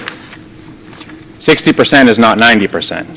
We need to be, I agree with Charles. We need, if any one of your children was in that 40%, would you be okay with that? I don't think so. I'm not okay with that as a school leader. I ultimately want 100% of our students reading at grade level. And until 100% of our kids are reading at grade level, I'm not happy. So I need to ensure and stick with all of our implementation efforts until 100% of our kids are reading proficiently, and the same on the math side. Okay, and I appreciate that. It was just such a big jump in 1 year that I don't want that to just get lost. Right, and we need to celebrate those successes, and what often happens in public school is we move on to the next thing, and we flatline. Okay, and the other thing I'm just going to say is, Dr. Kelly, you have a math and science background. I, for some reason, did not know that, and I think that's amazing. I actually really don't, though. Oh, I'm an ELA girl, all the way. You said you had strong in math and science. Did I misunderstand you? She's a utility infielder. Oh, okay. Thank you. Wow, all right. In her past career, in your she was past a math career, and so you science do have it. curriculum. Okay, Yes. all right. Well, someone once told me, if you're a good teacher, for the things that are hard for you. So math and science were not always my favorite, but you get better at them because you have to think about how to do it, where ELA came very easily for me. So sometimes I'll just be, why don't you get it? Where math, I can understand the struggle. So. Okay. And Thanks for before you go, thank you very much. Okay. One thing that I was hoping to get from both presentations, and we haven't had the Harwich one yet, is, and actually I guess it's two things, is that I know one of the exciting pieces of ARC was how successful that the program, the implementation of that curriculum, I was here when we voted it, and then we were here when it was implemented, and then COVID hit. And one of the very disparaging pieces were the numbers and the drop all of our students had in academic growth there's countless reasons. Yeah. So what I was a little like, darn it, is that our numbers only are 21, 22, 23. But to me, the effectiveness of the ARC program is only going to show if I can compare it to 2018, 19, and 20. Because that's going to give me a broader spectrum of where we were pre-COVID and where we are post-COVID with the new curriculum. Yeah. And I do like it broken out for Chatham Elementary, but I certainly, because I look at us as one district, it would be great, as we move forward. Sure. That we actually have something that's elementary and then broken out CES, HES, and having those numbers across from 18, 19, and 20, because that's that's the number that matters. Yeah, we will do that. I will do that with the MAP data and with our MCAS data, because we won't have the ARC data for those years because we didn't have the program at that Nope, point. I just want what right, exactly. I want whatever we were using At that point. at that right, point. Because that won't correlate with. Correct, yes, and I totally understand that, Okay. yes. But it's going to tell us kind of where the district was, and so Sure. that we can kind of move forward. Is it just the program? Is it the program and they're back in the classroom? Because it's a huge piece. Sure. And I know that's a huge piece with the math. And I've said it once, and I'll say it again. Yeah. Math and focus. My kids were in that transition where I had one kid who didn't learn how to multiply, but the next year, she had to be doing the things that all required multiplication, and our Right. teachers did a great job trying to implement that. But it seems like we're still stuck there Right. for other reasons. So, thank you very much, and thank you for all the information. Okay. All We all great. set? Yes, we are. We're good. Thank you very much. Have a great evening, everybody. Thank you. And Miss Jennifer Kelly. Nope. Excuse me, I'm just reading my hand. Miss Christy Catone, you checked me, you were just here. Good evening, everyone. I hope you're well. Thanks for having me. As you'll hear, my presentation has many, many similarities to Jen's, obviously, because we are so aligned and we're doing the same things. We're getting similar results. But I put our flair on it because we are a different school, we're a different size. I came into a school improvement plan that I kind of based this data presentation on because it's already laid out in educating the whole child, and it is an important, incredibly important part of everything that we're doing every day. When I was here last time, I think it was 2 months ago, I told you that we're firing on all cylinders, and that's still true, and this presentation will kind of show you how we're doing that. So the HES School Council before my time adopted the whole child approach to education framework, which is on the next slide. Yes? Oh, thank you. It's the Chan Zuckerberg initiative. There we go. And it has those 6 components of development that every educator focuses on, whether it's in their presentation or not, because you can't deny any of those parts of a child's development when you're trying to get academic achievement. And so focusing on the mental health, physical health, cognitive development, academic development, identity development, and social emotional development has to all happen simultaneously. And that's what we're doing at HES. Our special educators took on a student learning goal this year that was really fascinating to me, and it ties with the cognitive development of students. And at all grade levels, our special educators are teaming with general educators to deliver this SMARTS curriculum, which focuses on executive functioning skills, and I'm really proud of the work that they've been doing. I've been in classrooms where students and teachers together are really thinking about how they're thinking. They're thinking about how they're planning, executing, initiating, prioritizing, organizing, which are such important skills even for our youngest learners. And you can just, when you're in those classrooms and they're working on these skills, there is such high levels, are such high levels of engagement. You would be very impressed with how they're thinking about their thinking. And I'm hoping that this curriculum is something that's going to grow in the years to come. So that's a way that we're working on our cognitive development at HES. Identity development is something that I absolutely believe in. I begin every day with morning announcements, which our student ambassadors from 4th grade lead. And at the end of every single announcement, we say together, the ambassadors and I, remember sharks, you matter, you belong here, and we love you. And we start all of our All Shark meetings with a similar mantra because I just believe it's so important. One day I walked into a kindergarten classroom and the little voice said, I love you too, because they hear it all the time and they just know that that's really important to me. These pictures I thought just represent how we're working on identity development at Harwich Elementary School. Our clubs are in full force, like at CES. We've had 3 sessions of clubs, and this is our final session. Currently, we have over 200 kids in our 3rd session, which we're really excited about. I admire Jen's work to get every single student involved, and I would love to copy that next year and see how we can get some transportation going for the students who it is impossible for them to be part of our clubs right now. We've had some community service events that we've worked together to do, which I think helps children to understand their place in the world and to really appreciate what they have and who they are. And the other pictures are from our All Shark meetings, which we've been really happy to be together and learning our social emotional curriculum all together, and just being together once a month, led by our 4th grade ambassadors, is really an important part of our work. Our social emotional development is happening in every classroom, in every hallway, in our guidance offices, everywhere, all the time.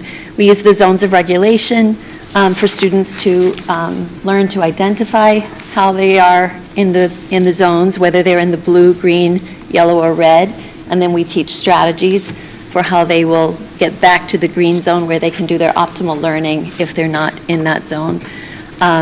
You see the heart with the 3 for 3. When we identify that a student is not making progress in that Tier 1 instruction, we offer them a 3 for 3, which is we find an adult that they connect with. Either they already connect with that adult, or we're going to help them connect with that adult. We don't tell them they're going to connect with that adult, but the adult gives them 3 times a week for 3 minutes, just some really focused attention, either talking about something that the student's interested in and the adult is also interested in, or just getting to know them, tossing a ball with them, doing something to help them build a bridge if they don't have one already. There's the second step curriculum, which is part of every classroom, and it's also part of our All Shark meetings that I talked about earlier. We're reinforcing those themes in those meetings, and our 4th grade ambassadors are actually every month coming up with a way that they can teach those skills to their younger schoolmates in those meetings. We're focusing obviously on mental health. As you know, we've had reason to have grief counseling over the last month, so that's been a big part of our work, and we brought in some specialists from other areas who've helped us with that. We have therapy dogs in the building every Friday. We've been bringing in extra dogs whenever we can get them. This week we had dogs on, it was Monday or Tuesday, and we either go into classrooms for a whole class visit, or we invite students in who need or want a little extra that week. Sometimes there's a book reading. Sometimes the kids read books to the dogs. The dogs, we haven't gotten them to read yet to the kids, but but it's just a really special Friday treat that contributes to the mental health of all of adults and children in the building. Physical health, we are, you can see we take walks around the building. We've done that twice now, and we can't say enough about what it means when we get back in the building. And children have had the opportunity just to walk one lap around the building, talk to their friends, listen to some upbeat music, give some high fives to police and fire who are there. It's really special. We've also had police and fire in the building as much as possible, especially after the crisis that happened about a month ago now. And we want all our sharks to understand the positive power that those first responders have in our community. We're enjoying the new playground very, very much. We're working to start to landscape that playground, and we do have the Apple a Day program going, which I never knew kids would eat so many apples if you provide them for them, but it's really great. And now we get to the academic development. And one of my favorite things that I heard last week when we were going to the classrooms, we were doing some ARC instructional rounds, and as I went, I heard a 2nd grader say, this is the best part of my day.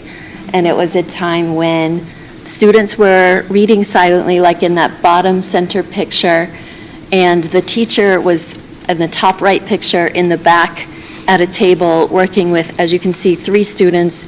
They were getting their differentiated instruction there, their small group instruction, while the others are reading independently.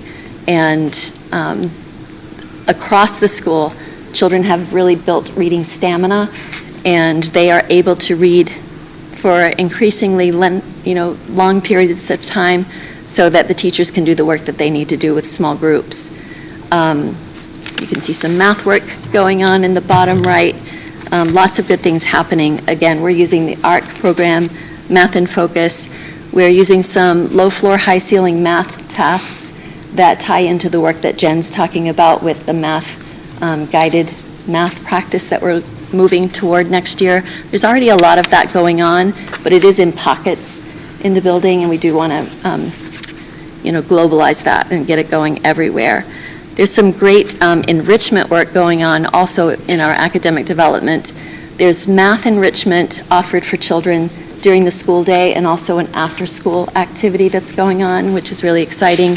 And we have the elder services providing reading enrichment for students who are high flyers, so those have been some really great things. And now the numbers. How does all of this come together to make the progress that we want to see? So these are our ARC reading numbers. I put the beginning of the year from last year and end of year last year. That's beginning of year 2021, end of year 2022. And then where we started this year, beginning of year 2022, and just recently, middle of year 2022.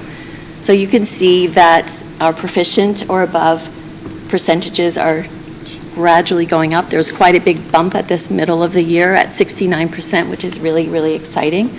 And the emergency level is going down appropriately. So we're going in the right direction in both of those categories. But like Jen said, we still have,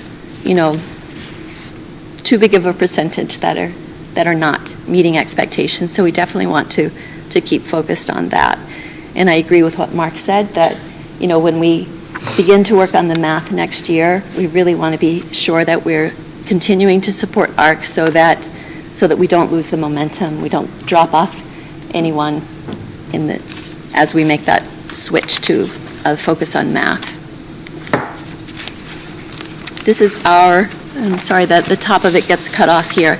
These are our MAP scores to look at math. And the top tier is from fall 2021 and the spring 2022 MCAS.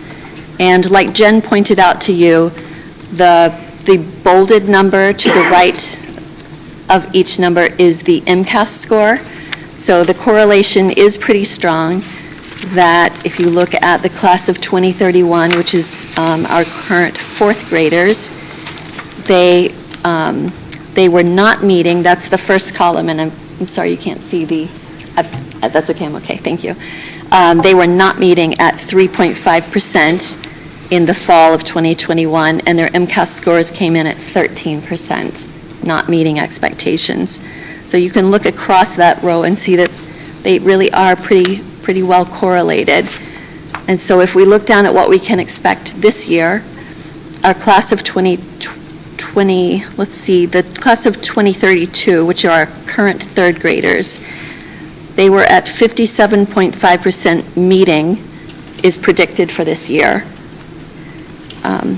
which if we look back to the 3rd grade from fall of 2021, it was a slightly smaller percentage. So we're not making the gains that we'd like to see in math, for sure. It is exciting, though. One thing I thought that you would want to notice is that if we look at the class of 2032 in 2021 fall, they were at 50.6% meeting expectations. If we look at that same class below, which was this fall, as 3rd graders, they're now at 57.5%. So it's the same group of kids, which is great. So there is an increase there, which is great. And our current 4th graders, looking back at them as 3rd graders, were at 45.9% meeting, and now they're at 56.7%. So there is growth. We are making great gains, and like Jen said, that's attributed all to the teachers. They're doing some incredible work in the classrooms. And I think they'll be excited to start the work that we do next year.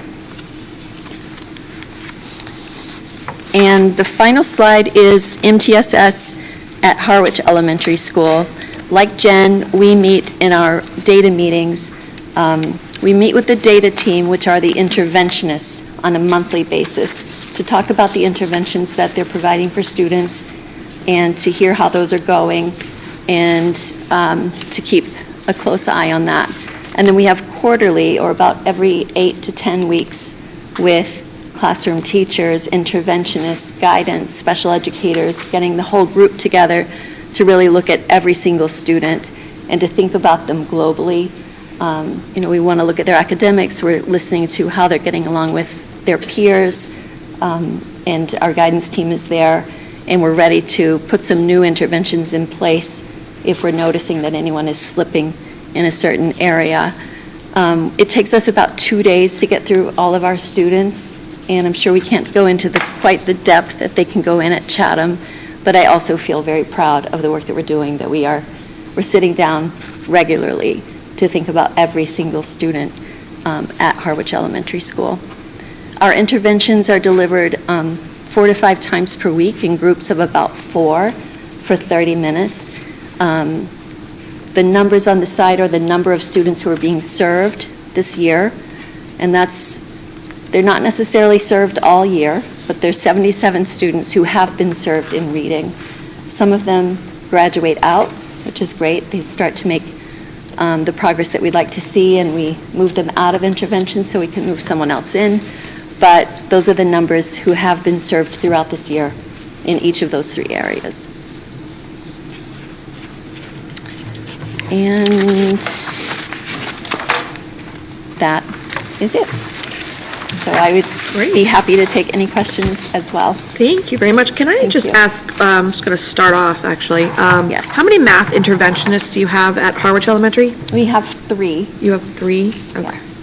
And 2 of them are hired as teachers, Unit A, and one is a Unit B, who is a certified teacher. Okay. So, and they roughly service 64 students? Correct. So far this year? Okay, and that's 4.5 times a week for about 40 minutes each time? Yes. Okay. And then how many reading interventionists do you have? We have 2. 2 of those. And then that was servicing the 77 kids 4.5 times a week for about 40 minutes? Right. Okay. Great, thank you. Thank you. Ms. Games? So if you can bear with me, I just want to try to educate myself on a couple of things. Sure. I'm not an educator, but I do have, or had, a child with, special needs. So help me understand, if you don't mind, with the interventionist, so they come out 4 to 5 times a week, 30 minutes. So they're going out of the classroom or staying in the classroom? We have had mostly out-of-classroom interventions. There are some cases where the interventionists are going in. Okay. So a little bit of both, but more pull out than push in. Okay. So also, too, and it's been probably 20 years, so I'll be honest with you here, with elementary. So can you explain to me so if you've got a special ed teacher and an interventionist, does the special ed, what is the role of the special ed teacher? Are they, if you can talk me through. Sure. Yeah. So special educators are working primarily with students who have individualized education programs. And generally speaking, those students who are receiving their services through special education are not also receiving services through intervention. Okay. So, all right. Okay, I think that helps a little bit. I'm thinking just because I was a parent, so way back when, so my son got all of his support through the special ed teacher. So I guess I'm just trying to understand the difference. So the benefit of having the interventions in place is that we can perhaps shore up some gaps in skills, especially after coming out of the pandemic. Not everyone learned all the same things at home. And so sometimes there's just a gap in a skill that causes a student to kind of get rocky. let's say in math over a period of time. And if we notice that that child is rocking or not feeling very confident, if we can scoop them up and put them into some interventions to shore up those skills, then we can get them right back into the Tier 1 instruction where they can be successful and not ever need to go to a special education evaluation, because there's not a disability, there's just a gap in skill. Okay, so then they can do that without being on an IEP or a 501, I think is that? 504, yes. 504, thank you. Yes. So they can do that without those, okay. Yes, it's a All right. general education. Okay. All right, thank offering, you. which is wonderful. They're doing great work. Okay, It's thank you. really And I do helping. want to applaud you for your big jump here in the arc. I think yours was, hold on, I wrote it down, 24%? What was it? It has been a big jump, and Yeah, again, 24%. So don't congratulate, that's our teachers. They're doing Yeah. really great work, so. Thank you. I just Thank want to you. follow up on one thing Tina just said. I think you're right. I was thinking about when I was younger, too. Correct me if I'm wrong, and maybe Miss Melissa could answer it, but I feel like when I was younger, special education was it took care of a broader population, and it's now become more of a specialized population. And now we have things like interventionists who are specialized in math and reading for specific things. And special education has been narrowed down to a more specific population. Interventionists work with specific population. And then we have teacher's assistants in there too? Teacher assistants are doing different. They're not doing any intervention or support? Oh, they definitely support, and they definitely intervene. Are they doing separate group work? To support kids kids that can't multiply but have to learn how to divide? Of course. You would see them working in the general education classrooms. In a smaller When group. you're in there, remember the slide where some students are reading Yeah, that's what independently? made me think of that. The teacher's working with 3 students. If there's an instructional assistant available, they're also working with 3 or 4 students. So they may not be pulled out for the interventionist because there's a teacher's assistant in the class that can pull them out and work with them. Or maybe they get both. Okay, great, thank you. Yeah, thank you. Looking for hands. Ms. Henderson's holding hers down. I do have a follow-up. Scotty's no one sitting else- tightly. Sharon doesn't have a hand raised. Tina's your hand up still? I have a follow-up to something you said, Me? All right. Yes, something Okay, wasn't sure where that pen with was the going. interventionists, because something I always heard, and I'd be curious, something I always heard when I was in elementary, I was PTA president, this is something we always heard. So the kids that weren't on the IEPs or the 504s, there was this losing kids kind of in the middle, so they were getting lost. Is that, so what I'm hearing you say, that's where the interventionists come into play, correct? That's why we're offering the interventions, Okay. is to keep those kids from falling through the gap, right? Okay. Like we don't want to lose them. Right, okay. And I see so much at the elementary level, it's about building confidence so that they can actually be available for learning in the classroom. Because if they can go into an interventionist, get a little preview, a little boost, a little shot in the arm, then when they go into their Tier 1 instruction with their teacher, they just feel more confident, more able to participate. So it's really, they're doing great work. Okay, thank you very much. Thank you. I hear her behind me. Miss Melissa? Miss Melissa. My daughter had a ballet teacher, Miss Thank Melissa. you. I think that's where that came from. Thank you. Just don't call me Missy. Melissa McGuire, Director of Student Services. Thank you. I just really, I want to clarify, because, of course, this is my passion, and it's really important. So the rules haven't changed in many, many years. So special education, federally and state. So the requirement for special education is that a student has a disability. You're evaluated because you have a suspected disability. You're not able to access a general ed curriculum. And so when you're evaluated, you are determined eligible based on that disability, and your individual program is designed around that disability in terms of your needs. So I want to be clear that there's not been a shift. Federally, what we can do with special education is 10% can be used towards intervention. So we can use our special educators to support students. So we do have students say that go to an academic support. that might need a little bit of, help in that area, so they're not missing their general education program. But there's never been kind of a broader or narrow. It's always been very well defined in terms of a student who qualifies for special education. So I just wanted to clarify that. Section 504 is general education. It is still an individual who has a disability, but they require accommodations to level the playing field. So they might need a little bit more than our Tier 1, Tier 2, Tier 3 interventions and our district curriculum accommodation plan. But they always have to have a disability as well to qualify. So I'm hoping I just clarified that a little bit. So there's a big difference between intervention and special education. Yep, thank you. Perfect, thank you. Oh, Miss Stout. Oh, you're on mute. All right, I guess that means, okay. I'd just like to compliment the obvious, and that is that these two elementary school principals, to whatever degree they represent their staff, the enthusiasm, the pride, the articulation,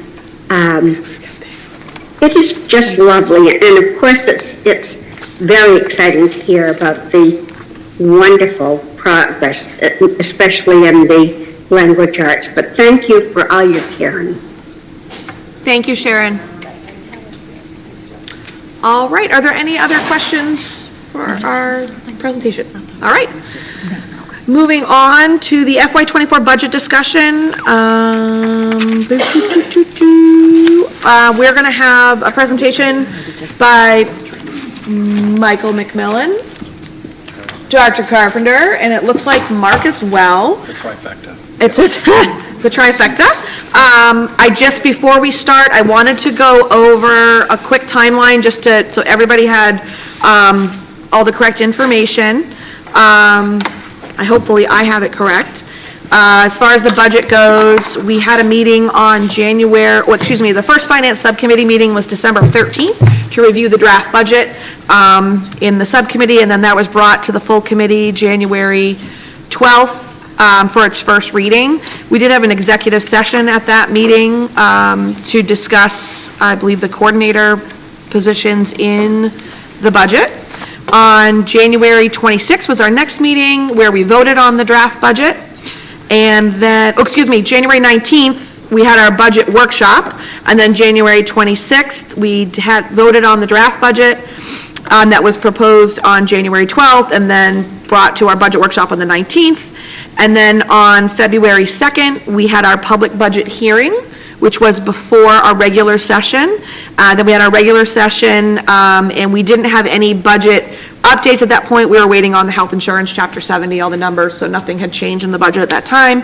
And then February 16th, we had a regular session, but prior to that, we had an executive session where we discussed an evaluation process, presented, and we have had a second executive session on that this evening. In our regular session on 2/16, we did have a budget update, which included some of the health insurance numbers that we had at that time. And then on March 1st, we had a finance subcommittee meeting. And then tonight, we will be having what the budget is that we voted on January 26th with some changes in numbers, which we've already discussed regarding Chapter 70 and health insurance. And take it away, Dr. Carpenter. Yeah, I just, before we get into budget, I just want to compliment both the elementary principals on your presentation. Nice job. But particularly, I think really applaud the staff and what they've managed to do with ARC. I mean, it was a big fiscal investment with the district, and I think it's been money well spent, and I just applaud the turnaround. And there's a reason why other school districts are starting to call us and say, hey, we'd like to come in and see how this new this new ELA program that you're using is going, because they're very dramatic shifts. Now to go and shift gears to budget, to add to the timeline, Thursday, Friday of the February vacation, the governor's numbers came out. And that was one of the things that we were waiting for. Usually as superintendent, I like to go and take, when we have new numbers, to the school committee first, but we had the gap in that, and we were going the Monday right after the February vacation. We were going to speak to the Harwich Selectmen. And Michael and I decided that it would be better for us to go and speak to the selectmen using the latest governor's numbers than to continue talking about the last numbers that we saw with you. So we'll kick off this with Michael updating us on what the governor's numbers are saying. Now that we have those numbers in health insurance, we have a lot more clarity as to what that budget should look like. Just because we have governor's numbers doesn't mean that these are the final numbers. So you go from the governor's numbers, there's sort of negotiating that happens in the House Ways and Means. But generally speaking, my experience over the years has been, if you think about it, it's one pot of money. So if the regional transportation goes in more in our favor, there's a good chance that because it's one pot of money that maybe charter school reimbursement might go the other direction. So we're probably going to come in around what those numbers are when all's said and done, after the sort of negotiated numbers come out down the road. But Michael, turn it over to you. All right, thank you very much. All right, good evening, school committee. Michael McMillan, school business manager. I'm just going to run through. So the superintendent gave you the short version. It's now my pleasure to give you the longer version. Wait for it. The governor issued the state figures. So we also updated the budget, and I will just give you the detail on that. That meant a reduction in the budget of a net decrease in the budget of $167,000. Meanwhile, the state funding that the governor issued was lower than we'd hoped. So that was, between those two items, that was a net decrease in assessments of $57,000. So as we stand right now, the budget is down $167,000, and then the assessments coming out of that are down $57,000. The governor's draft budget did also change that minimum local contribution, which does impact the share of the assessment between the two towns. All right. So the changes to the budget. So the biggest changes are the insurance updates. So we had forecast, or we were carrying a 8% increase in health insurance premiums. It came in between, well, it's 4% or 2%, depending on the plan. So that is a total saving of around $300,000.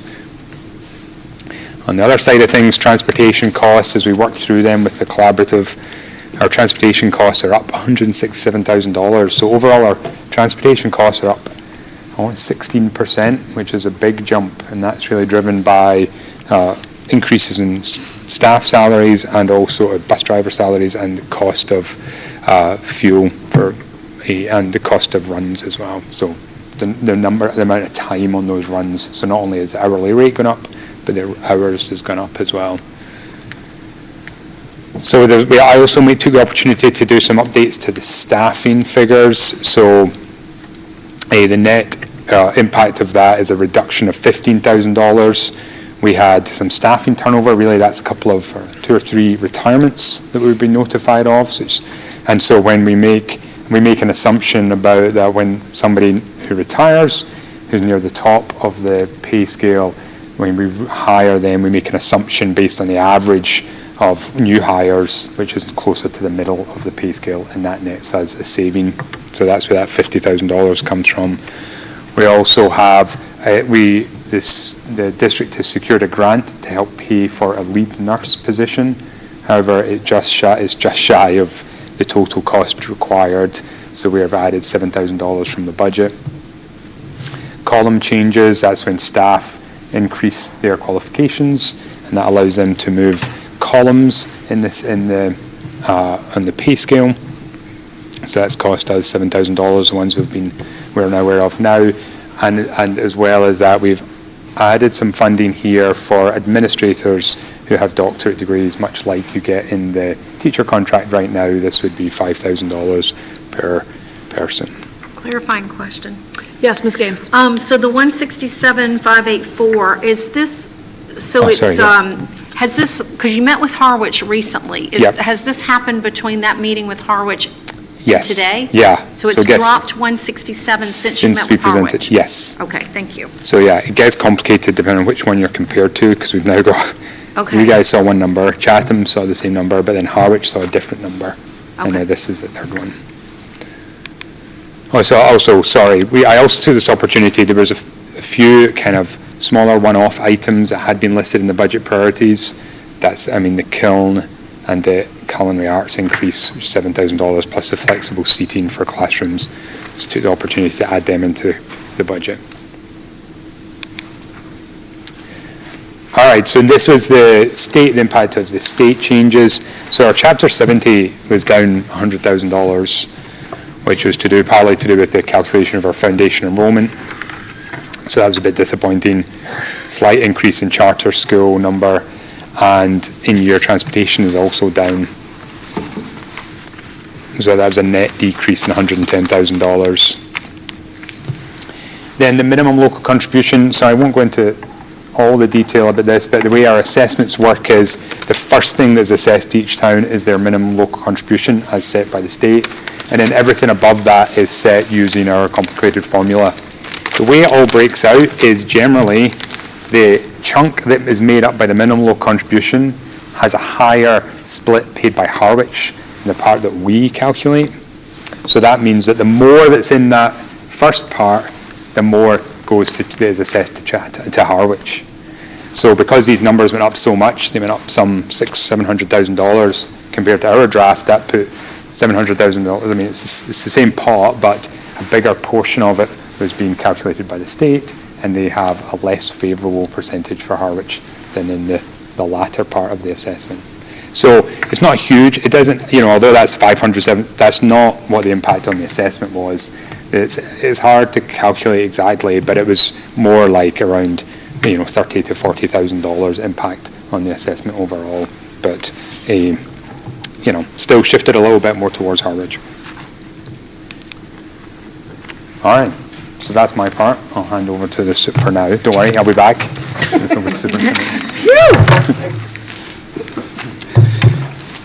So, just in terms of how we go develop budgets, since the district came together, Monomoy's developed budgets, looking at the strategic plan, and also, looking at our district data, continually striving to go and improve the educational program and our outcomes for students.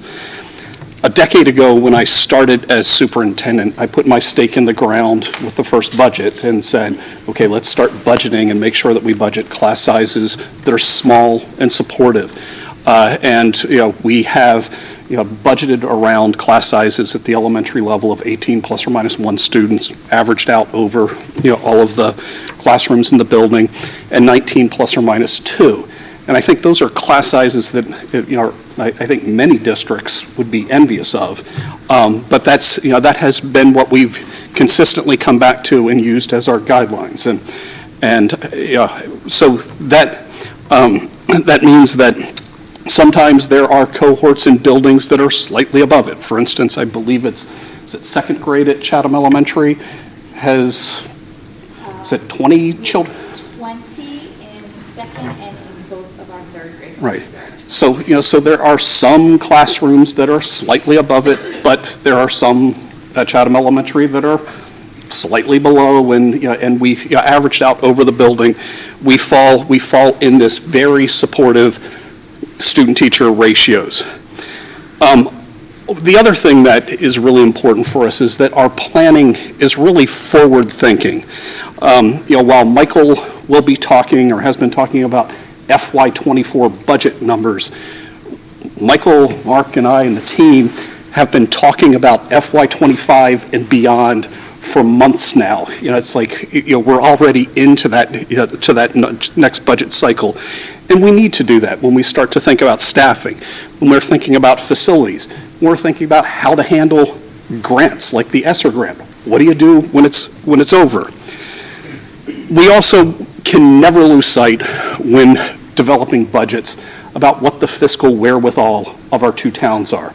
And we have monthly meetings with the town managers and finance directors in both towns, openly sharing what our needs are, hearing what their needs are, and trying to go and make sure that when we present a budget to the select boards, it's a budget that's within the town's means. And we've been blessed here. We have gotten support for our budgets over the last decade, from the taxpayers and the voters at town meetings. We're well supported in this district. And then the last piece here is that we want to strive to listen to what our community members are saying, and really build that budget, based on deliberations from what we're hearing from staff, from families, from what we're hearing from students, what we're hearing from our teachers. And then given some of the feedback that we've received, the Finance Subcommittee decided that it would be best to go and take the initial budget that we have been talking about, that we presented at the public hearing, and come up with some different iterations of that budget. So I'll turn it over to Michael to go discuss the different iterations. So, so in your packet, there are 4 different scenarios, and he'll talk about what that assessment impact would be for each town, given each scenario. Thank you, Dr. Carpenter. Oh, one last one, sorry. Oh, yeah. And I know that you hear this from me, when we go into budget season year after year. But I also think we can't lose sight of what our job is as administrators, or as a school superintendent, what your job is as a school committee.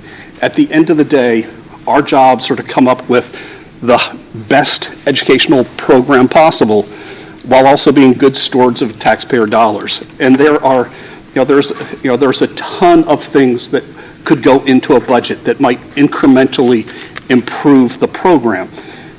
But we also have to think about what of those things do we put into that budget and still be considered fiscally responsible. So it's this balancing act when developing that budget. Now it's yours. Thank you very much. So I'm going to talk through at least 4 scenarios.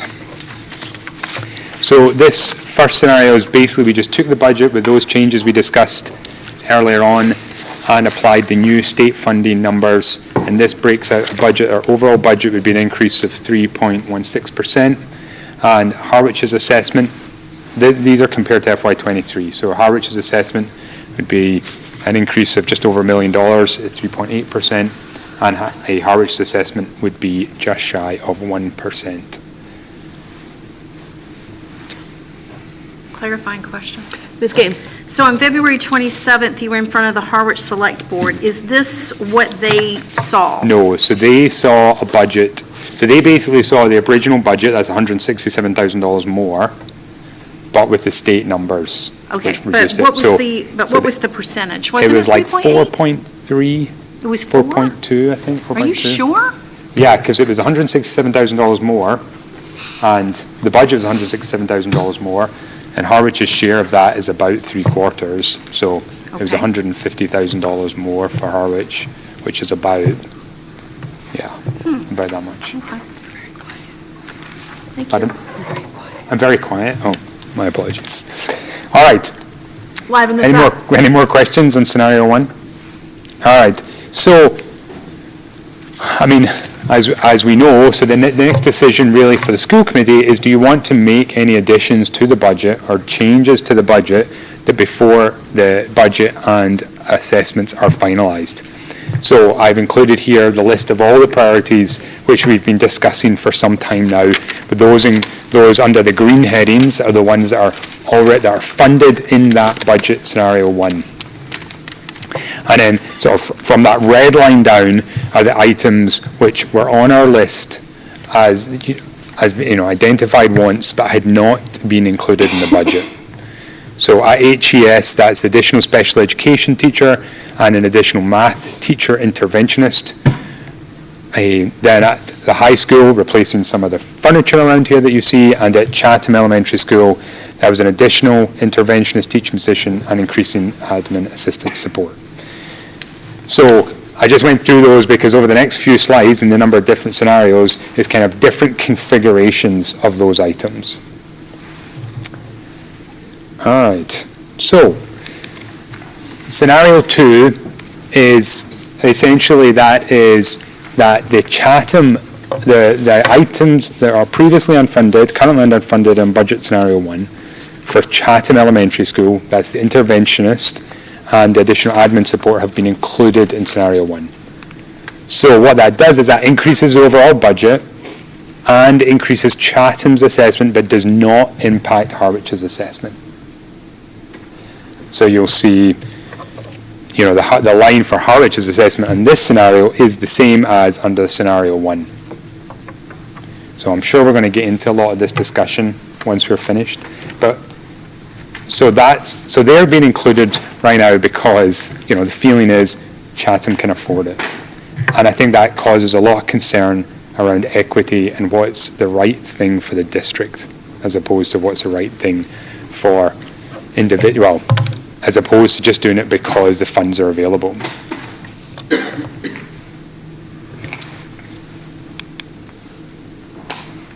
All right, so that was budget scenario 2. Budget scenario 3. So this is including all those items that were listed under the red line. So that is the interventionist at Chatham and the admin support, the interventionist at Harwich, and the special education teacher, and the high school furniture.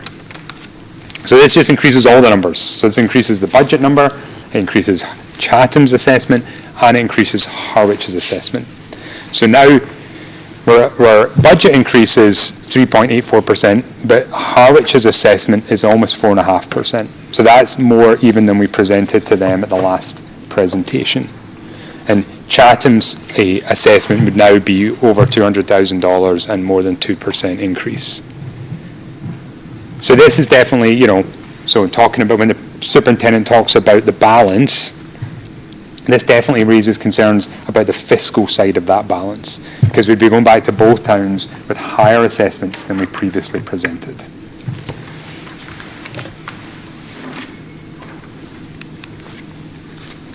All right. Budget scenario 4. So now this is everything, there was all the currently unfunded items, which, so as you saw in scenario 3. However, we then took out the 2 curriculum positions. So we've essentially swapped out those items, which had been previously prioritized, and instead put in these lower priority items. So this reduces the overall budget, and it gets Harwich's assessment down below 4%. But then this does then shift, from the perspective of the district administration, this now shifts that balance. So while this is more fiscally appropriate, it does reduce the value provided in terms of the educational quality, the quality of the educational programming. And I'm sure we're going to discuss that. Is this still mine? This is still yours. Yes, okay. All right. So one of the other, so I'm kind of giving a lot of context, and I know we're going to have conversation, but one of the other pieces of context which we have to bear in mind is, and as the superintendent mentioned, looking further ahead. So we have a number of positions that are funded through the ESSER federal funds. And we have one more year of those left. And many of those positions have proven very important and very effective in the district in tackling some of the issues that we're facing. So right now we have 3 math interventionists up there. We also have a mental health coordinator and an adjustment counsellor and a school counsellor, all being funded by ESSER and all critical to the ongoing well-being of our students and the schools. So so just as a quick aside, there is also a couple of other positions which are currently funded by ESSER, but which we believe will not have a long-term need. One, actually, the nurse is no longer funded to ESSER. We don't have that position in the same way anymore. And we have, we're planning to fund, or we have started funding additional pre-K staff, because we have we have an additional pre-K section that we had to fund, but we don't know the numbers yet for what that's going to look like in FY25. So we've got one more year of that, and we're not planning long-term funding for that. But for those other positions, those 1, 2, 3, 4, 5, 6 positions, we have there. So we're good for them for FY24. That's not going to impact the budget. We have that ESSER funding. And then when we look ahead to FY25 and beyond, we believe that we may be able to fund those by reducing the need for core instruction staffing while maintaining those target class sizes. And that's the next slide. So I realize this is a lot of detailed information. Is this one of yours? Should I keep going? I keep going. All right. So what this is our enrollment and our forecast enrollment and core staffing needs. So we've taken our enrollment that we have right now and forecast that through for the next 3 or 4 years, or for the next 4 years. Because it starts, so the first column of tables is FY24, then FY25, and then FY26. So FY24 is the first on the left. It starts with Chatham and then Harwich in the middle school and the high school. And it gives the number of students by grade and the number of core educators. So in the elementary schools, that's really clear. That's the number of classroom teachers. And that gives you an average class size. And you can see how our class size are well within the aim, the target that the superintendent laid out. And as we look ahead, we know we have a bubble that's passing through the middle school, and enrollment is going to go down at the middle school because we know the number of students that are in the earlier grades are going to move up into the middle school. So we know enrollment is going to go down there, and so we will be able to, we will require fewer core educators there while keeping the classrooms at small and supportive classes. So by reallocating those resources, we'll be able to maintain the positions that are currently being funded through ESSER beyond FY24. So we do have, I just mentioned that we do have the potential of increasing one position in Chatham a few years out, but that's based on an assumption right now of what's in kindergarten, and that will continue. Whether that will or not is definitely up for debate. But even if that did happen, that's still a net reduction of 6 teachers, which will be enough to cover those positions in ESSER. And that's all while maintaining really nice, healthy classroom sizes. All right. Come on.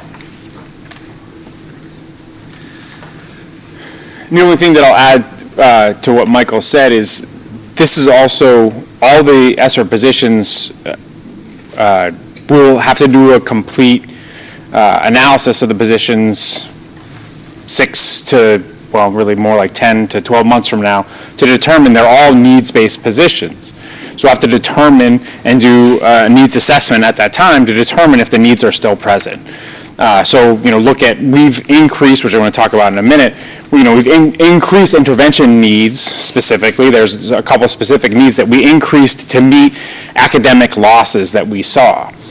If we continue with the gains that the principals just presented to you, then when we reassess and there isn't the academic demand for that level of intervention anymore in another fiscal year, then there may not be the need to carry the intervention positions that we put forth and that the ESSER funds were originally, those positions were designed to get us through the increased needs that were presented.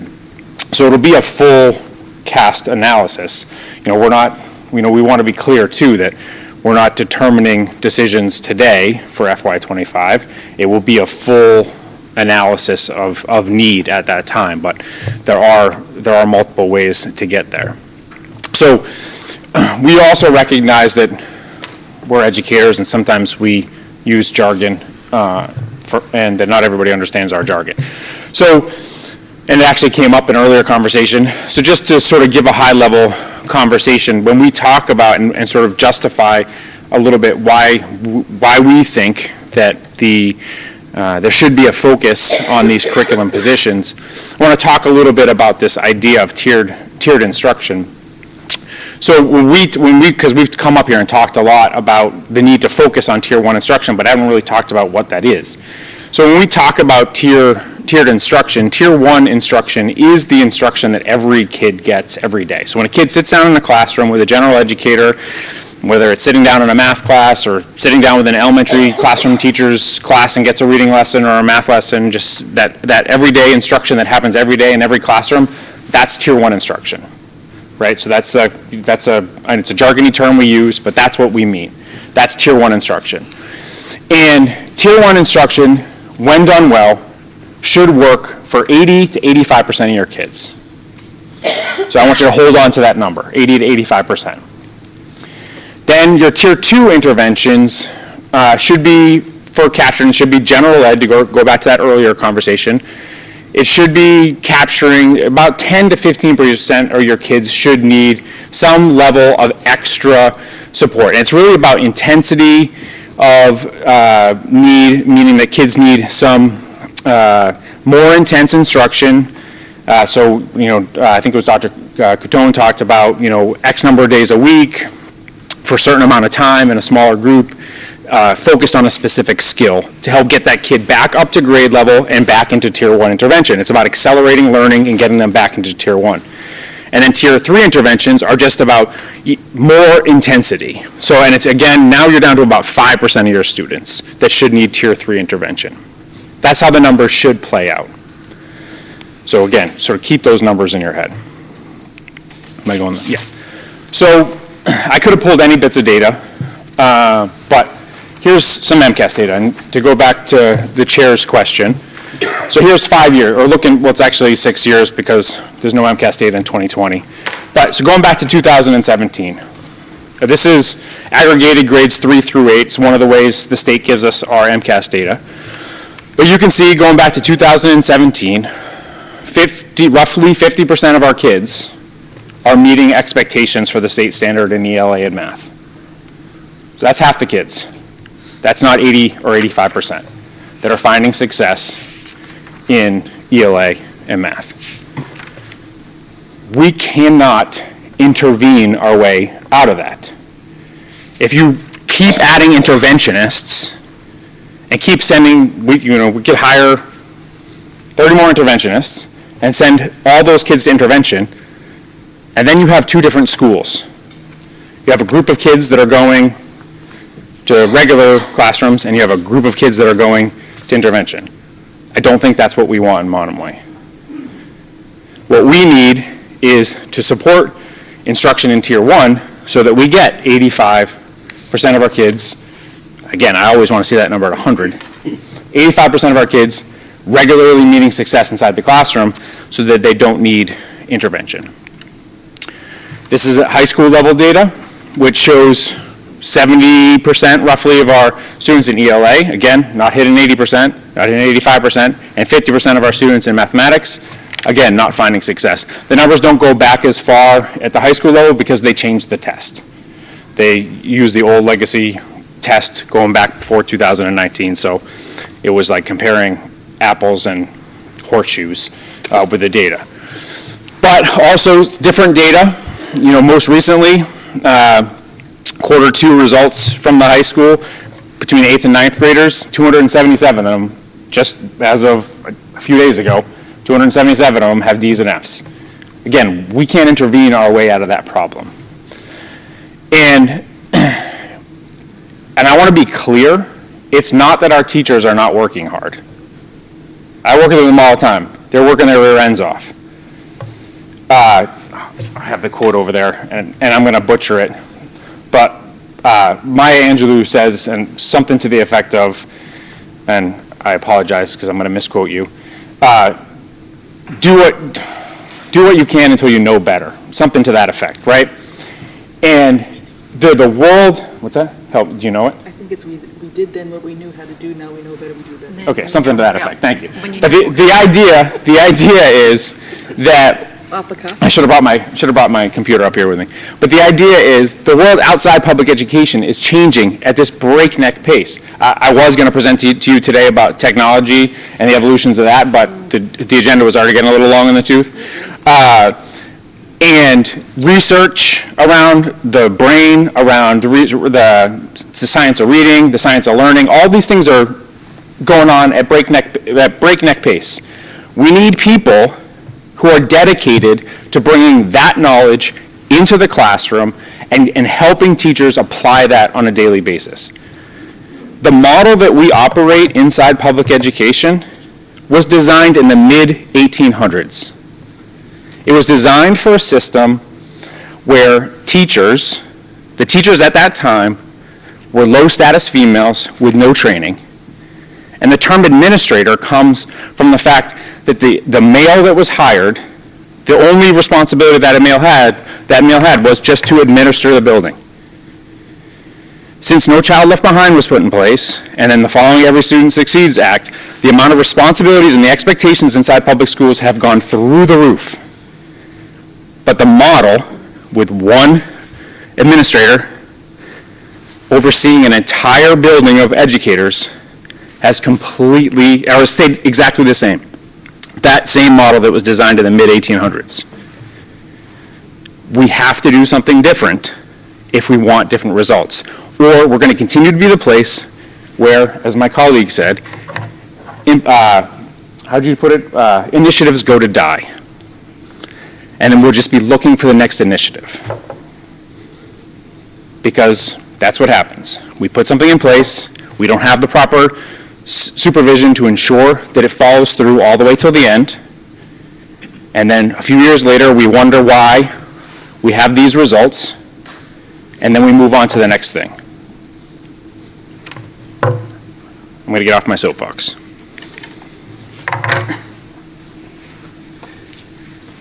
So if you look at numbers that anybody can go onto the DESE website and pull them off, for student-teacher ratios, Monomoy sits comfortably near the midpoint for the CAPE at 10.6 students per teacher. We're in that top third if you look at student-teacher ratios statewide.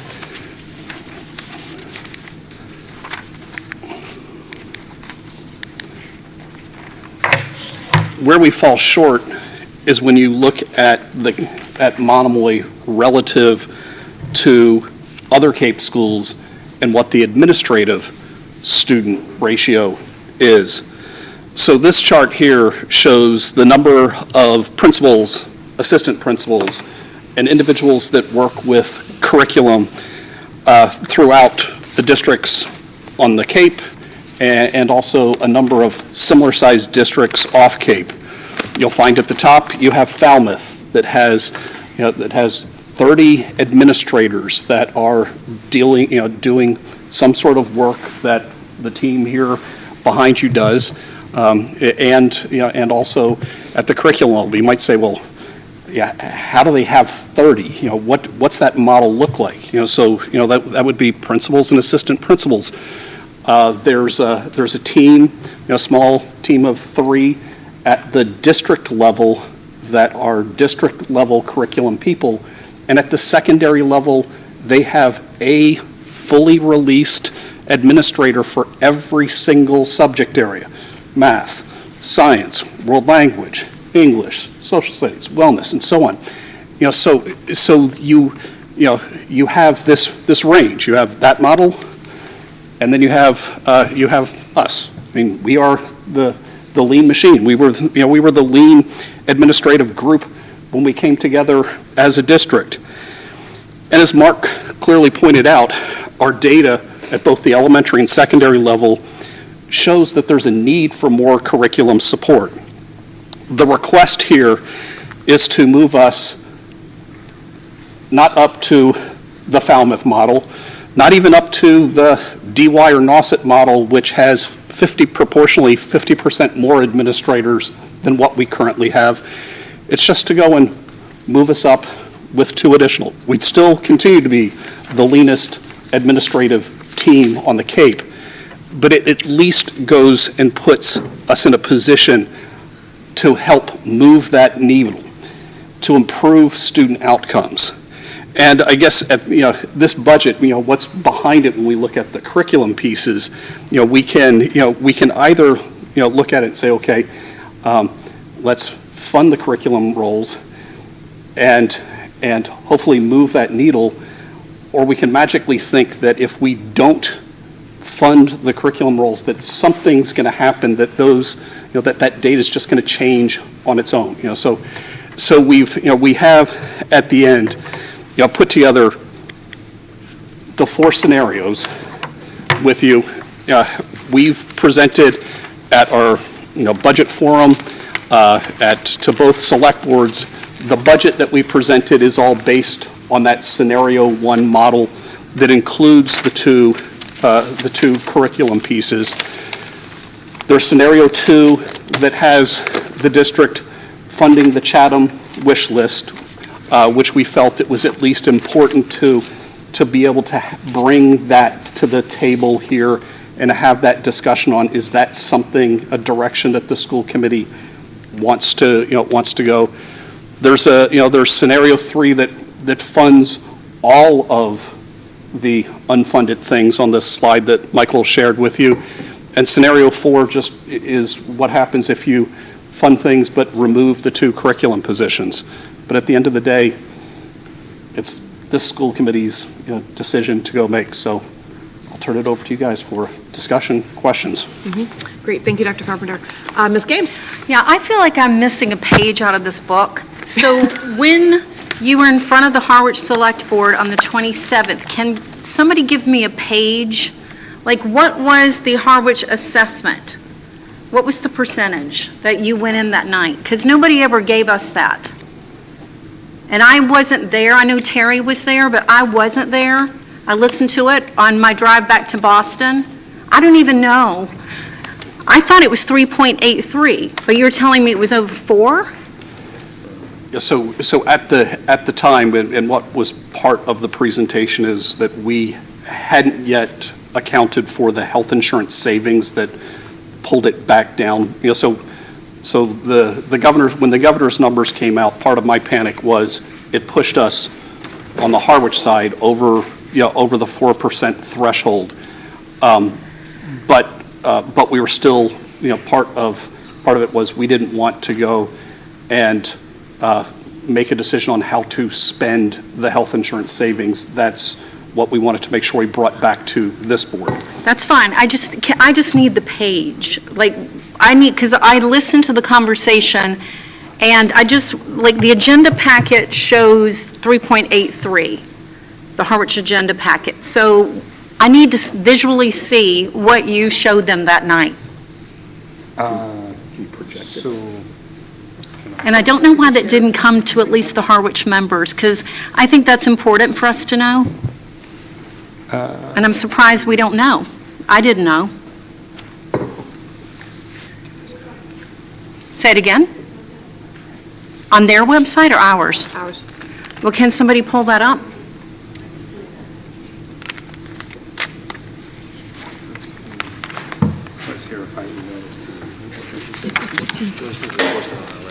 But I think we should have been notified. I don't care if it is on the website, I would have liked that information. As a sitting school committee member representing Harwich. If you go to the curriculum website.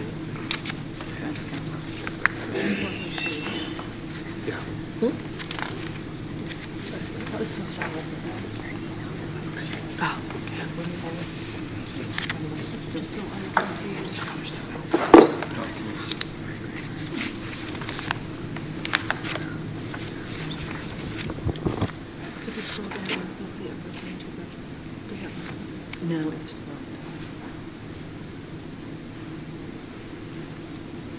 It's the first thing. And it's page 21. It has the percentage.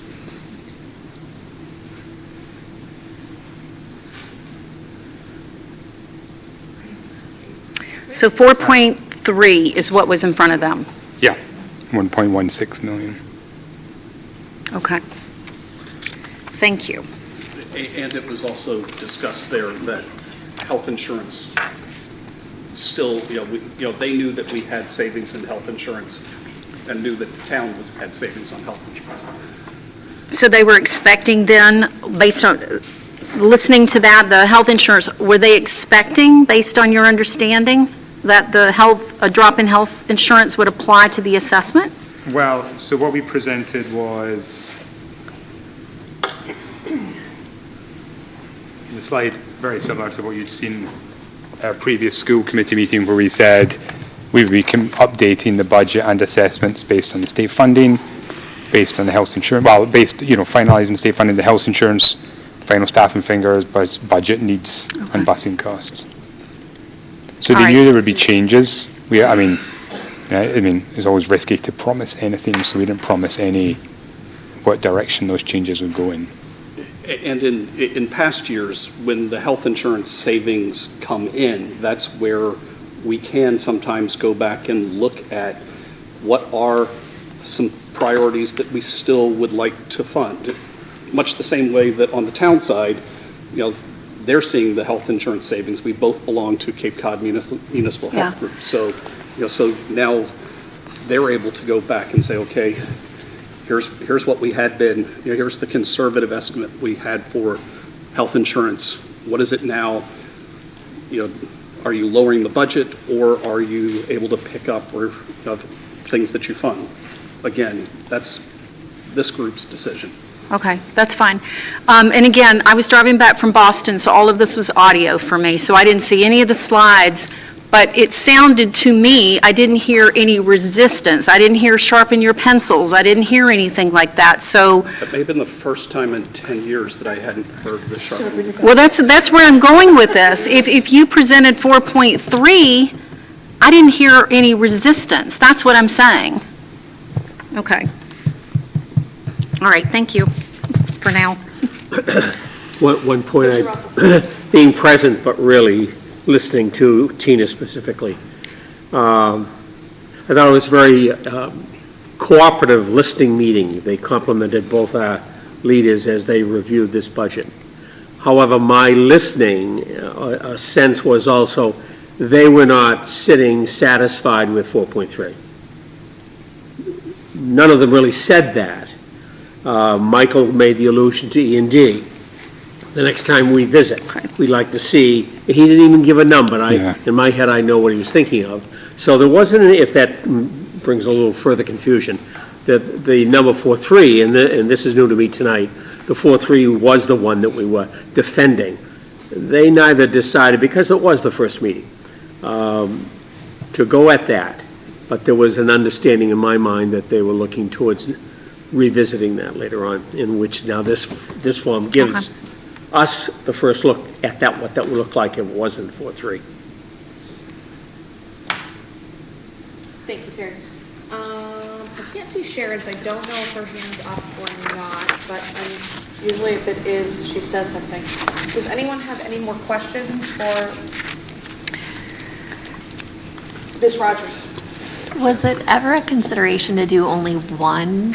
There are 4 different scenarios, and it seems like it's either all or nothing for these curriculum positions, and trying to be good stewards of the taxpayer money. Is it a possibility to look at a scenario where we have one and then see how it goes?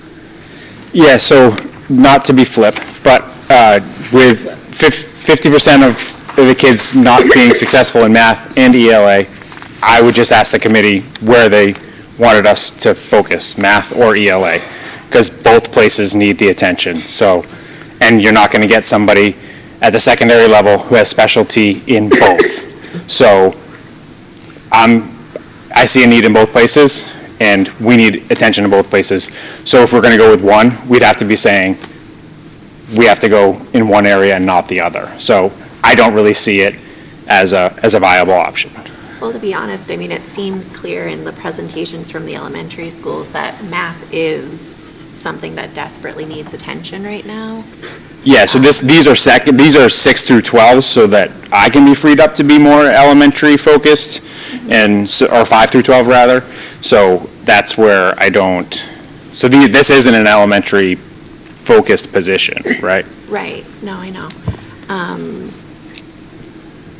I'll wait. Yeah, so like, again, that's the challenge, that we need help in both areas, so that's why we recommend. All or nothing. That's our position, yeah. Mr. Russell? If I could echo what Mark just alluded to. Quite frankly, I'd love the Falmouth model. But I'm also not, Of course. I'm also not, silly. Several years ago, 3 or 5 years ago, we as a committee committed to target elementary math and elementary language arts. And out of that was, and I forget one of the figures, one was around $400,000 for an investment through our budget, and the other was pretty close to that. The one ended up being the ARC. And we followed and watched that with a couple of reports in the past 2 or 3 years with some good news coming in with our language arts teachers. So that there's nothing but praise to that, and hopefully we've caught on to something. The math continues to be a real bugaboo, both for staff and their transfer of how they deal with the kids, and also the kids picking up, why are we just at or a little bit above MCAS state scores? Which, when you think of it, you could say that's okay if you want to be compared with Holyoke, Brockton, New Bedford, Fall River, 5 or 6 very large cities that do not have 17 youngsters in a class. Right. So if you assume we're better than that, so that's why we invested the money and will continue. So what does that leave us with? It leaves us with the best staff we've hired. And so now you say, with 2 full-time people, and I say 2 minimally, but let's start with 2, who we're lucky, hopefully, to finance and then hire, and set them in a set with 6th grade through 12th, where they'll be working as not only aides and coaches, but also someone who's responsible with a very high-level skill in STEM and language arts, so that high school principals may be relieved somewhat not to have to deal with calculus as they evaluate the math teachers. So I'll end there. I, for one, see the logic that after years of spending some money, that we're at the point where, unfortunately, I experienced it 20 years ago, that we were so staff-heavy that there were no department heads. And you ended up making a choice between being a building manager or a learning manager. And we heard, at least some of us a month ago, with our high school principal saying at one point, when a problem begins in the morning, it's never settled until the end of the day. And this goes on and on. So you look at their reports, and they feel badly about how much little time they put into it. I would, not to hasten the time here, but taking this last page, I would recommend we solidly begin to discuss, I would recommend, and now I reverse myself somewhat, that scenario 1 to me seems to be not only reasonable for the town of Harwich, with the select board looking at an attempt on our part to cut some of that assessment, and at the same time, it includes a lot of what we have been asked by principals, with some exceptions. For example, the administrative assistant in the elementary school in Chatham might be off that list as far as assisting the principal. Is that an ideal? No, but at least based on the size of the school, I think scenario 1 at least gives us, to me at least, the justification of moving towards these full-time curriculum developments. Thank you, Terry. I just want to take the opportunity To add it, and then we'll move on. Again, I've Ms. Gray and then Ms. Stout.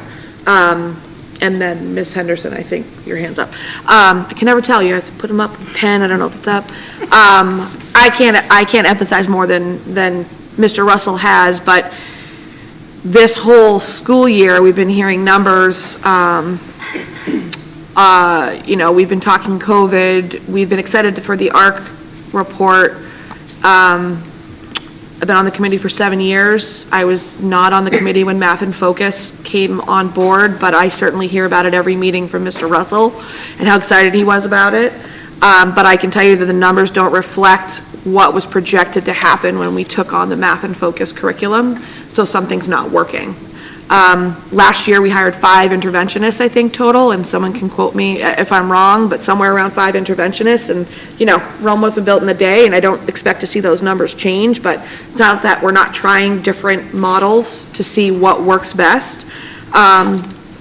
There is something to say with one-on-one teaching, but my argument is our ratios are outstanding compared to the rest of the state for teacher to student.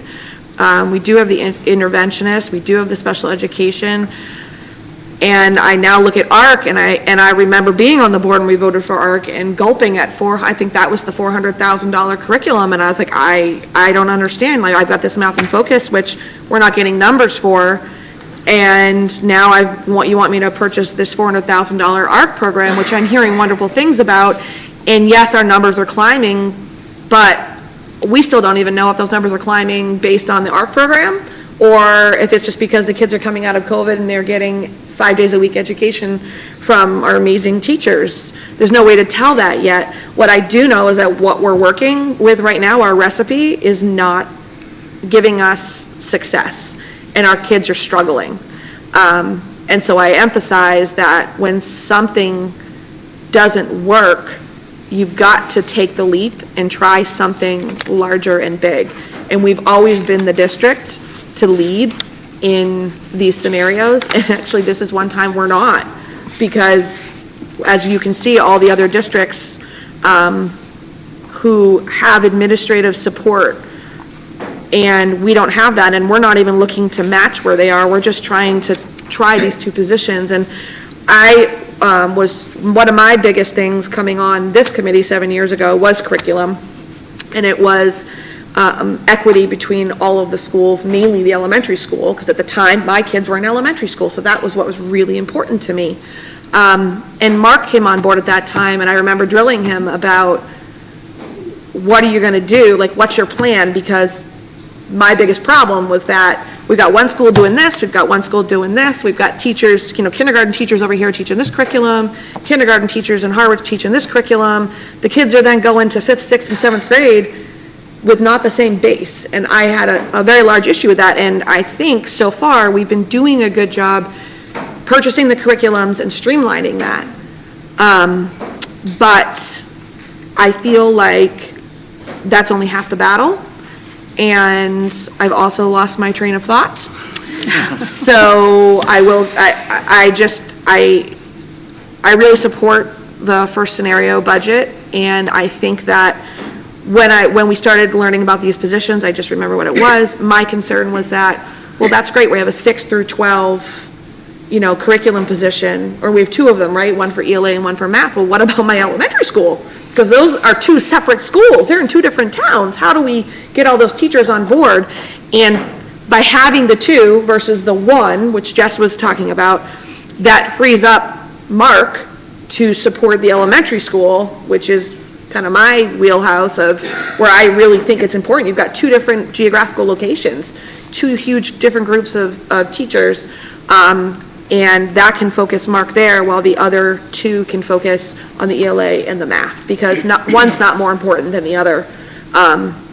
And I just would like to see things be a little bit more effective. So, and I'm willing to take the leap, because I think we've done all the right things this whole time. We're supporting everybody.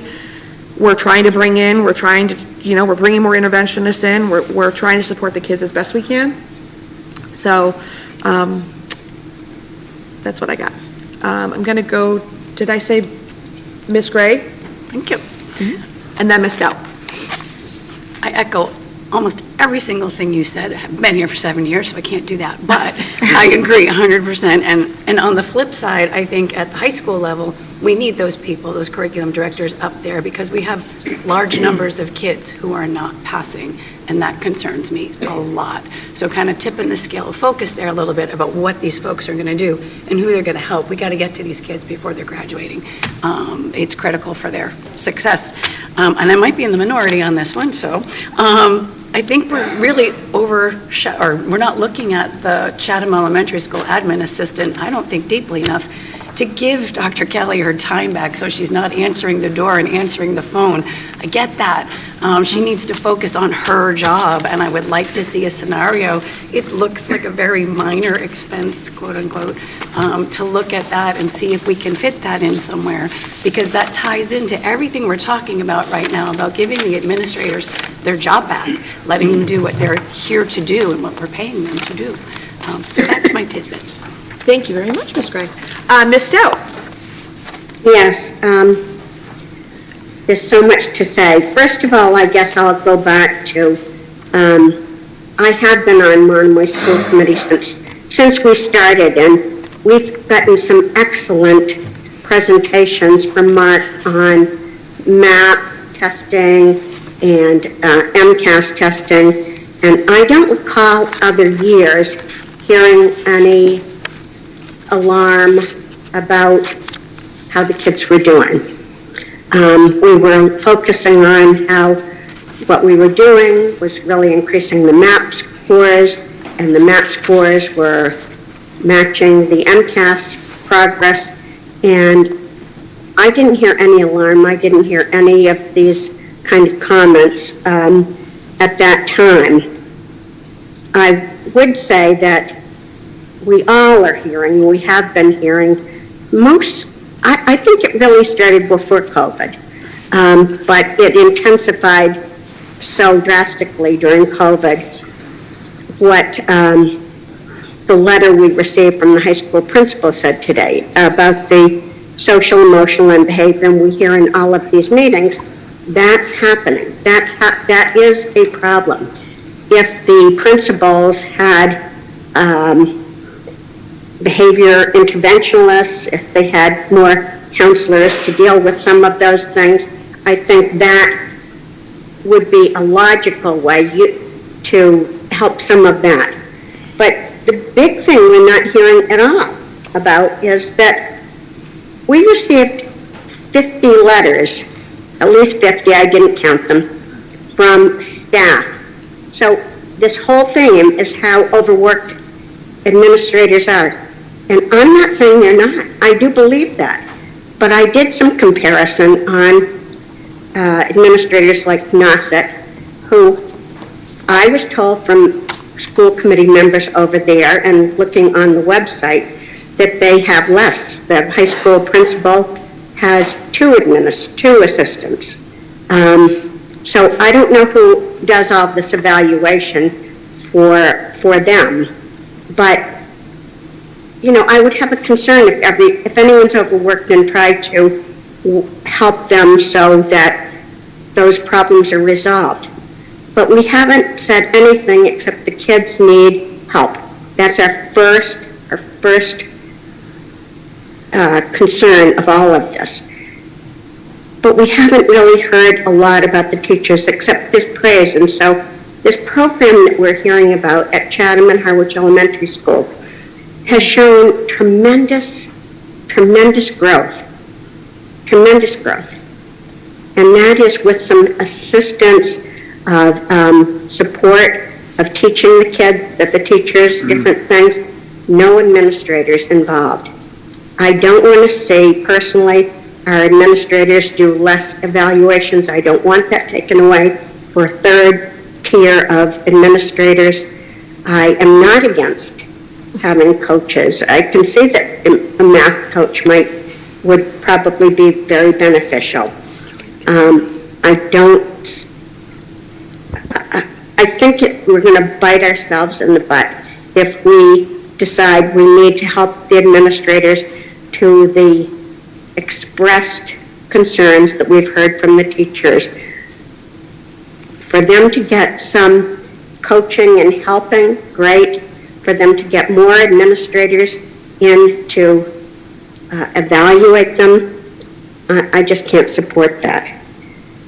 And I am thrilled at how we're finally looking at some of this year, because I think it came late for me to absorb it.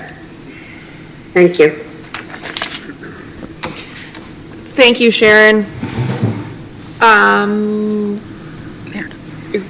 Oh, sorry, Meredith, that's right, you were next. Her hand was still up, and I was like, oh, wait a minute. Sharon, you can put your hand down, and Ms. Henderson.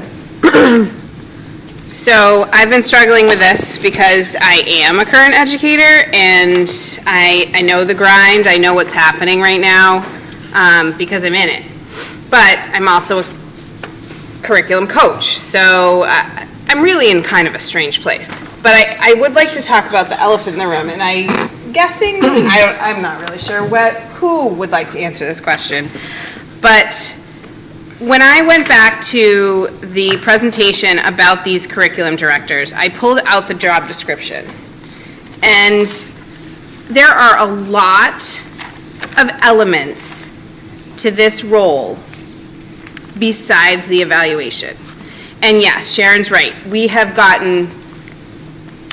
I think I've gotten over 40 emails from staff concerned with choosing the curriculum directors over the one educator at Harwich Elementary, the math interventionist at Harwich Elementary that was changing from a Unit B to a Unit A, and the one math and ELA interventionist at Chatham, and the an increase for the administration assistant.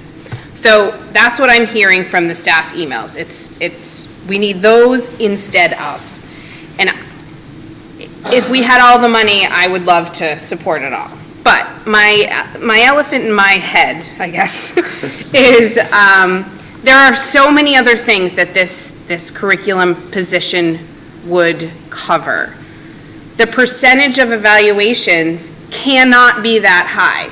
If we're expecting these roles to be specialized in STEM or in humanities, it can't be that high. So I guess that's my question, if you can even answer it, like a percentage. So my job includes the observation and evaluation of teachers. It's in my job description. I have a caseload of teachers that I observe and evaluate. It is not the primary function of my role. And even when I observe and evaluate teachers, it is an opportunity for providing feedback and coaching in order to improve instructional practice. The majority, whatever, like most doesn't even include a big enough number. Just about every teacher is doing an excellent job and is looking for an opportunity to improve their practice. The problem is we don't have a system set up that allows them to get regular feedback to help them improve their practice. They get very infrequent feedback. So these roles will similarly be able to provide feedback to folks through coaching, through providing them with resources in a supportive way. And sometimes people don't, and this isn't a teaching thing, this is in any work environment that I've ever worked in. Sometimes people don't want to do something that they have to do as part of their job. And sometimes, infrequently, people have an attitude of, you're not the boss of me. And sometimes you need somebody in the room who can say, I am the boss of you. And yes, you need to do that. And in this industry, kids' learning is on the line. But the problem is, we are spread so thin that we can't effectively ensure that kids' learning is moving forward in all the places that it needs to. So if somebody wants to say, you're not the boss of me, and that person is in a coaching role or in a team leader role, then they can say, you're not the boss of me, and I don't have to do this thing that we're trying to move forward. And until one of my colleagues can finally get around to it, after they're trying to put out the 200 other things that are constantly on fire, then it doesn't move forward. And that's where we get the percentages of kids who aren't getting supported. So unfortunately, sometimes you need somebody to be a supervisor. And that's why these roles have to have that component to it. It's not, I don't walk around firing people. It's not my job. But sometimes you need to have somebody in the room who can say, yes, we're doing this. Because this is what we've collectively decided. You know, like the ARC process was a collective process. I didn't sit in a room by myself and make that decision. I had an entire team of teachers that went through, I brought it before the committee, I showed you the entire process that went through. I did not make that decision. I facilitated that process, a team of teachers made that decision. But now it has to be implemented. And implementation requires sometimes somebody to say, no, the district invested $450,000 in this, plus continued support, continued training, and at some point in time, this is where we're going. And sometimes you need somebody to say, this is the direction we're going. And that's what leaders have to do. That's what you all pay us to do. And sometimes there just aren't enough of us to do that in all the different places it needs to get done. So, Do you want to follow up with Mark before Jen starts? no, she can talk. I said to offer it. Hi, everybody, I'm back. I just want to give some perspective to what curriculum work at the high school might actually look like. And I'm just going to give you some numbers here quickly. I run 575 sections of courses. I run 250 different courses, varied levels from modified to college prep to honors to advanced placement. I can't possibly be a curriculum specialist in all those areas. It's virtually impossible. This year we started Carnegie Math, which you all approved, because we don't have a math specialist. Our teachers have had 15 days out of the classroom. 15. Thank you. So that's a great point. And so what I'm hearing is, right now, there's infrequent feedback. Now, when we're implementing a new curriculum, our teachers are getting pulled out of the classroom, out of instruction to learn about it. That's an added feature. Well, and the outside consultants have been good and supportive, but the challenge is that's also not your person. So right. When you have somebody come, you run into you get benefits of their knowledge, which is great, and you have let's call them challenges. The two challenges, the outside consultant, and I'm not going to say we're not going to use outside consultants because they bring benefit with them. Sure. But the challenges come with two pieces.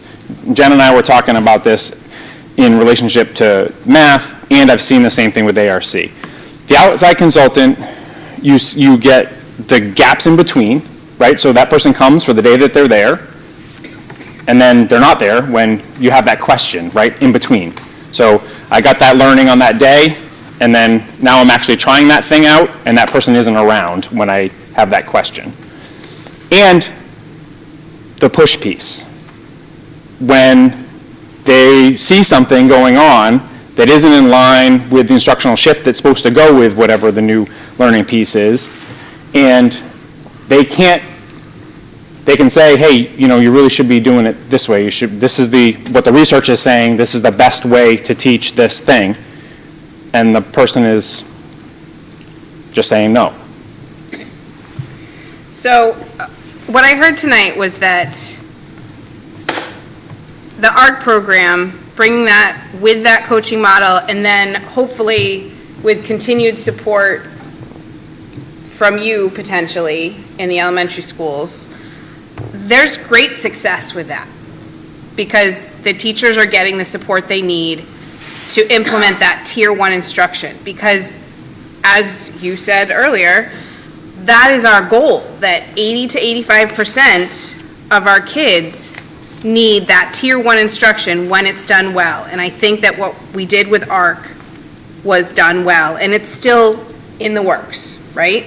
And ideally, they would have got a lot more support. If I could have afforded it, there would have been a coach in the building every day. Yeah. I heard tonight that through the ARC program, the teachers are differentiating. They are having small groups and individual work within the classroom. I heard that the stamina of independent reading has increased dramatically over the year to allow teachers to have that opportunity to differentiate the instruction. I heard that interventionists are flexing their group so that we're really thinking about the needs of the kids that are sitting in front of us and being able to put those kids back into tier 1 when they need to be back into tier 1.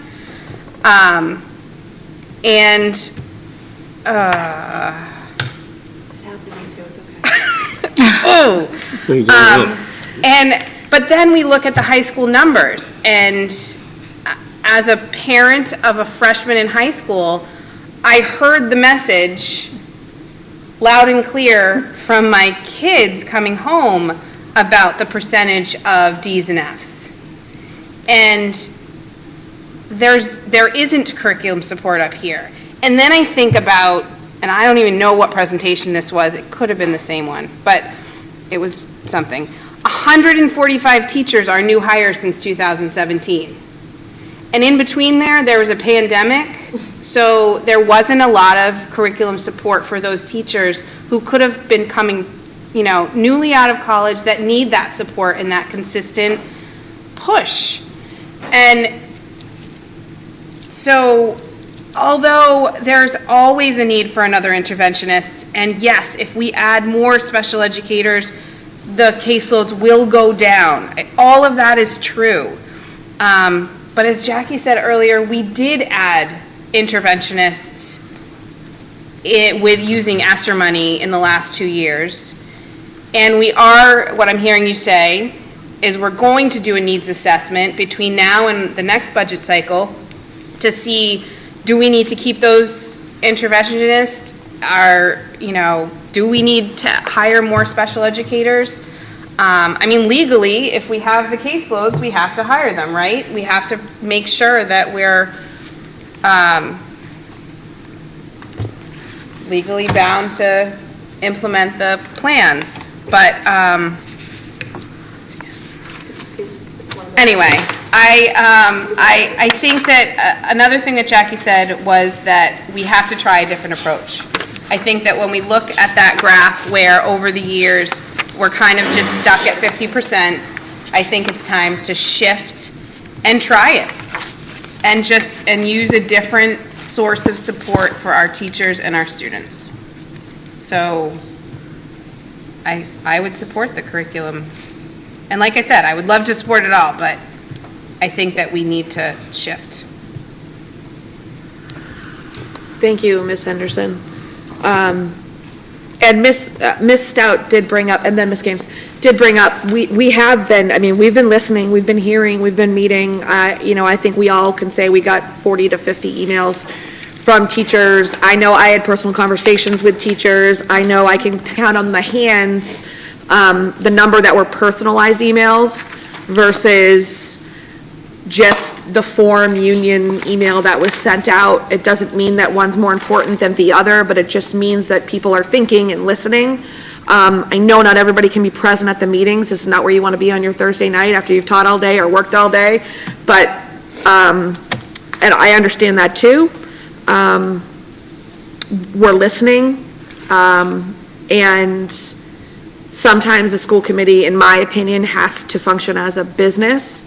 And, we've all probably had a job in our life where, yeah, you're doing things you don't want to do, as Mark said, but you have to because it's your job. Or your job shifts and all of a sudden you've got a new software you have to learn and you're like, oh my God, I've been working on the same software for this. And now I've got to relearn everything, and it's daunting and it's scary, but you have to look at the bigger picture. And I think that's what we're doing right now is we need to continue to be the district that grows.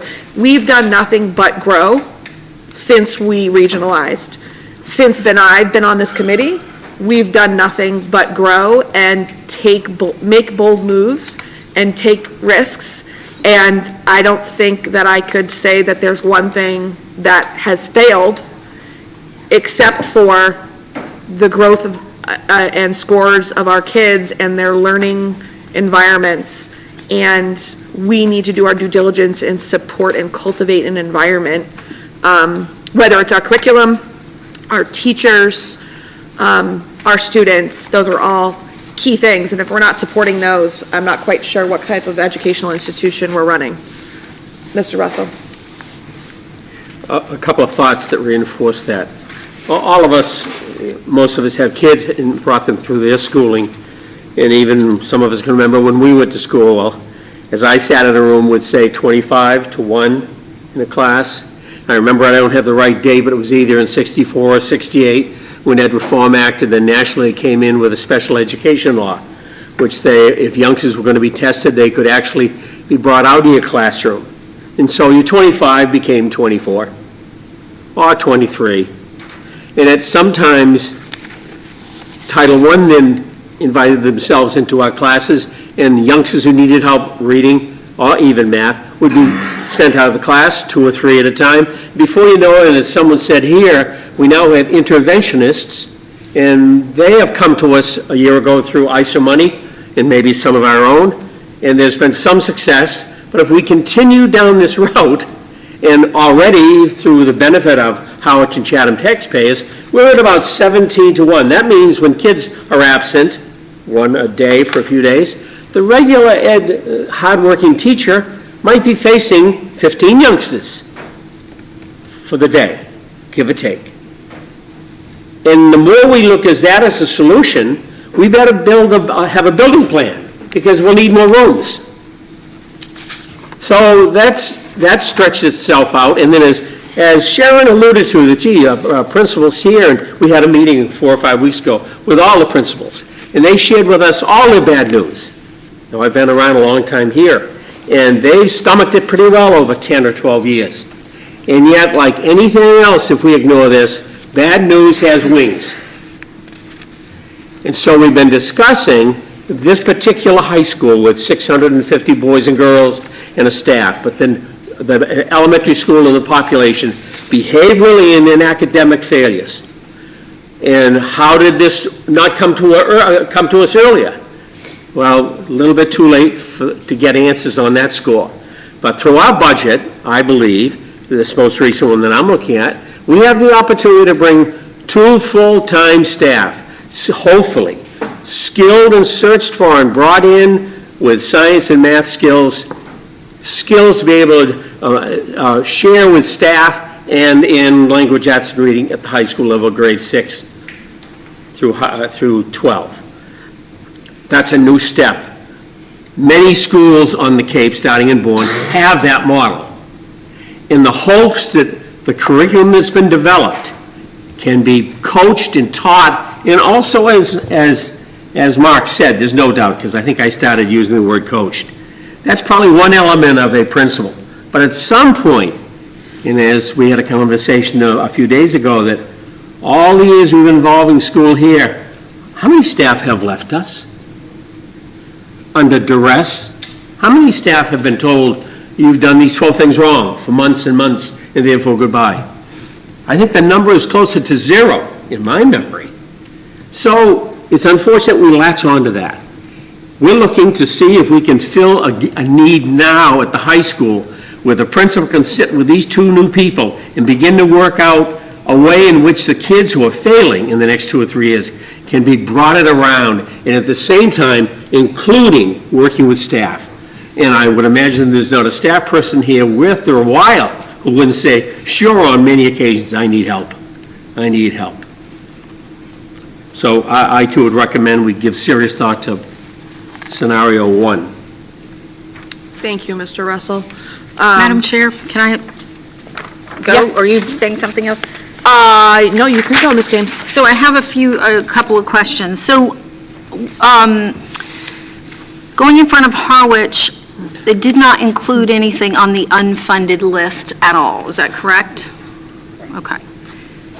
So my questions, I guess, since we have our principals in the room, I'm sure there's a reason that you were proposing certain positions, like I'm looking at the additional special ed teacher at Harwich Elementary. You've got an interventionist, additional math at Harwich, and then I hear what you're saying about the clerical support, and then there's another. I mean, I heard tonight interventionists making a difference, so I think I'm of the mindset, and now that I know it was 4.3%, I think I'm of the mindset to, I'm not an either or. Let me just say that. I feel like we're in this either or thing, and I'm not going to go there. I want to play in the and I'm just looking and wondering, because I did ask for scenario 5, but I don't see it in the packet, so I personally am looking at, because I heard what one of our public members said this evening, and I'm looking at scenario 3, and I'm wondering how we can play with that to keep the interventionists, and I would ask our Harwich Elementary principal with the special ed teacher, is that something you feel like you really need? I do, I wouldn't have asked for it. Okay, all right. So I guess I would like to put on the table scenario, I'm just trying to find it. Hold on, I got my wrong thing here. Scenario 3, let me get over here to where I can look at it. So I'm just curious with scenario 3, taking out the furniture.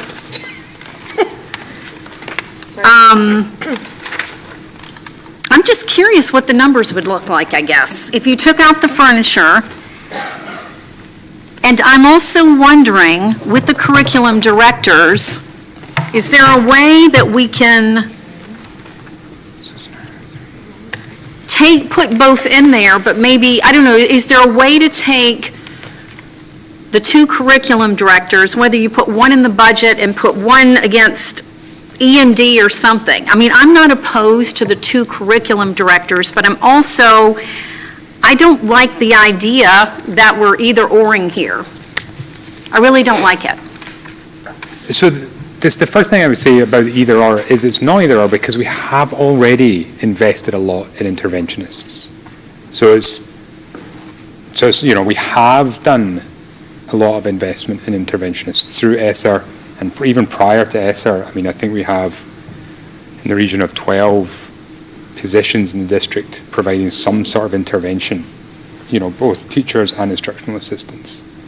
So yes, I totally agree. I mean, I agree, and I think that's part of that triangle of the tiers, that we do want support to all of those tiers. So, I mean, I appreciate how in this budget year right now it feels like it's had it, but it's not really. I mean, we need all of those tiers to be well supported.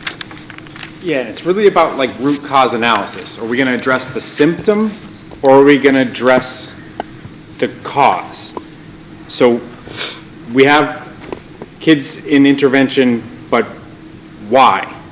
Why do we have a higher number of kids that aren't at grade level? And what we're telling you is that we have kids at a higher level that aren't meeting grade level standards because we need to shore up what's going on inside the classroom.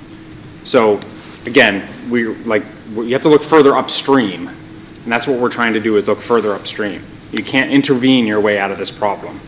And I don't think I'm not intervening my way. I'm looking for an and in this fiscal year 24. In this fiscal year, I'm looking for an and not an either or. So I think Michael can go calculate whatever scenario that's why we're here. So he can calculate iteration, some other iteration.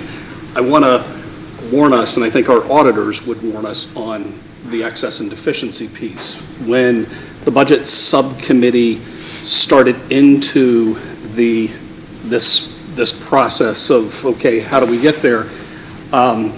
Unless we initially were trying to wean ourselves off of overusing excess and deficiency, because if you use way more than what goes into it, it doesn't take many budget cycles before it's gone, and suddenly you have a $500,000 shortfall that the towns are having to deal with. Or in our case, we've been using $800,000 to explain to the towns we don't have the $800,000 in the next budget cycle. It's, so we talked about weaning ourselves down. So we started with $600,000 in excess and deficiency. Michael brings me the numbers. I look at the Harwich number. It's way over 4%. I'm like, okay, maybe this is not the fiscal year to wean us down. Part of being able to use excess and deficiencies to kind of smooth out assessments for the town. So we went up to 800, and that brought us below that 4% threshold that we were sort of targeting in our conversations. If we start carrying a salary in excess and deficiency, which I think the auditors would say never carry salary in your excess and deficiency line, we'd be going well over 900,000 in that account, and it's not going to take more than a couple budget cycles potentially, and we're facing a huge shortfall to fund. I understand that. They also said it to us about ESSER. When ESSER first came out, don't apply it towards something that you don't have a plan for after it leaves. So I kind of see it as the same. Jess? So I just wanted to acknowledge and say thank you to all the letters that came in, read all of them, and hope I responded to all of them as well. I appreciate the time that you took to tell us what you think, and that's what we're here for, to listen. As was mentioned by a community member, this is not a Monomoy problem, it's an everywhere problem, and 1/3 of our students are below grade level. I support being proactive with our curriculum, but to answer Mark's why, we went through a global pandemic. It's set all of us back, and hold on, lost my train of thought. It's late. What's happening tonight? This is my bedtime. I believe that, I've read quite a few places that COVID the impacts of what has happened to us through COVID is not over, and it won't be over for some time. So I agree that curriculum specialists or curriculum directors could really help us firm everything up, get us to where we need to be. But I don't think that only a couple of years of interventionalist is enough to see the kind of results that we may have expected. I feel like looking at the numbers, we have made some good progress. I feel that the both of these two things coming together could really make a big difference. I was really hoping for something that would be a little bit more of a compromise, but if I were forced to make a decision tonight, which I am because of the vote on the agenda, I would lean more to the third option because I feel like our children deserve it. I feel like we've heard from the administration what's important, we've heard from the teachers what's important. 4.46 is not that far from 4.3. If we're able to bring it down, at all, I would see that as a great option. Thank you.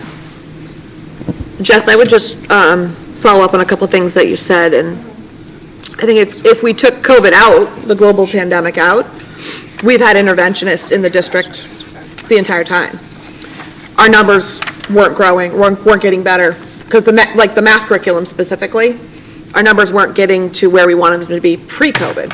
So this isn't a COVID, yes, it's a huge factor, but I look at it larger, and that this is not necessarily an isolated COVID issue, and I think that this has been part of the evolution of our curriculum in the districts all along. It's just kind of a natural progression. And along the way, as we've built and streamlined our curriculum and made large purchases and got rid of 6 and brought in 1, and supported using interventionists, because I agree they're effective. There's no doubt that they're not effective. I mean, look at our classroom ratios.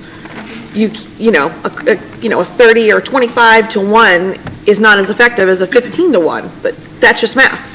But, so you can't argue the effectiveness of an interventionist. The problem is that we can't hire enough interventionists to meet the need of what our problem is right now. Whether it was pre-COVID or whether it was because of COVID, the issue is still the elephant in the room or in Meredith's head. So, and to address that, I know that we've been talking about the ESSER funds a little bit as well, and we never know what we're going to expect. You know, we didn't expect a global pandemic, and we had ESSER, and that's what got us through. And through the assessment of what we needed, or the very quick emergency of what we needed, we figured it out. And when I was having a conversation with a friend of mine who's actually a teacher and kind of discussing my perspective and where I was coming from and where they were coming from, I said, you know, I've been on the school committee for a little while. I said, and we've always figured it out. You just, you know, it's like when you have one kid and then you're going to have another kid and you look at a parent and you go, how do you do it? And they go, you just figure it out. We've always figured it out. Like the budget is a moving document, always is. It's always moving, we're always shifting, and we always find a way. And we do that through assessment, we do that through something that lands on our doorstep like COVID. We figure it out. And I said to this person, I said, do you trust me? And I said, because that's what we are, right? We're elected officials that have to sit here and make these decisions based on all the information we're getting and all the emotion that we're getting. And I said, at some point, you have to trust the system. Do you trust me? And she looked at me and she goes, I do. And I said, then trust that I'm looking out for the best interest of the district and that I'm not worried about the ESSER funds going away, and I should be. I should be the one in this seat worried that those are going to go away, and what are we going to do about those positions? But I have a lot of confidence in our team that we always find a way, and if there's a need, we're gonna find a pocket, or there's going to be a grant, or the state's going to come up with something because someone's going to go, hey, we all lost our ESSER funds, oh my God, and everyone's going to be scrambling, and the government's going to come up with something. There's always a way. So I can't dwell on what we don't know going forward. I can only dwell on what we do know and what hasn't worked and how we can productively move forward and take a leap.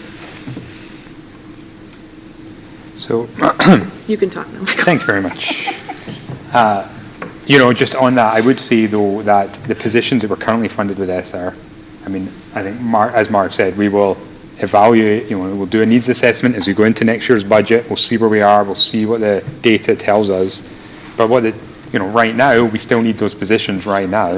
And should we continue to need them, there is, you know, the possibility of a plan. Like, I don't want to prejudge that whole process, but I think we have found them incredibly useful, not just in the math interventions, but also the social emotional support that's been provided. And, you know, right now, today, if we were to say they're all going away, I think we would, you know, would be uproar. So just yes, we can't look, we don't have a crystal ball, but nevertheless, we do plan, and based on what we know right now, just to provide some reassurance, we will continue to invest in those areas. So just looking at different scenarios, so we have run lots of different scenarios, and I can provide lots of data or different numbers for different configurations, but just the one you mentioned about taking scenario 3 but removing the furniture. So that works out at overall budget increase of 3.7%, and the Harwich assessment would be an increase of 4.28%, and the Chatham assessment would be 2.07%.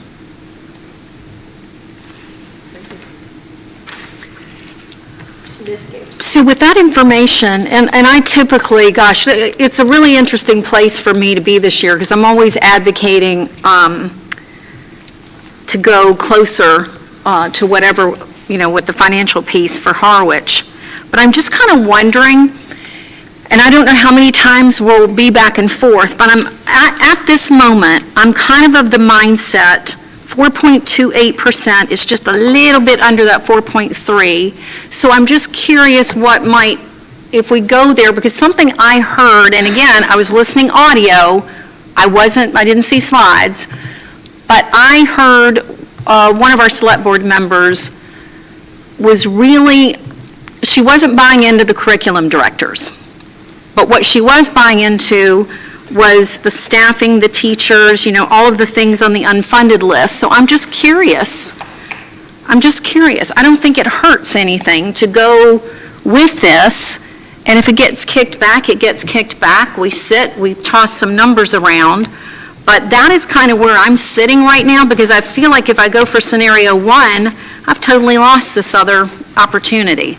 And I don't know, it might get kicked back and we might be sitting here talking about this our next meeting or whatever, but I don't know. I just, and I did pay attention. I paid attention to everything that everybody emailed. I answered everyone, and I just feel like 4.28, it includes the principals, and one of our principals said tonight she wouldn't have put it on the list if she didn't need it.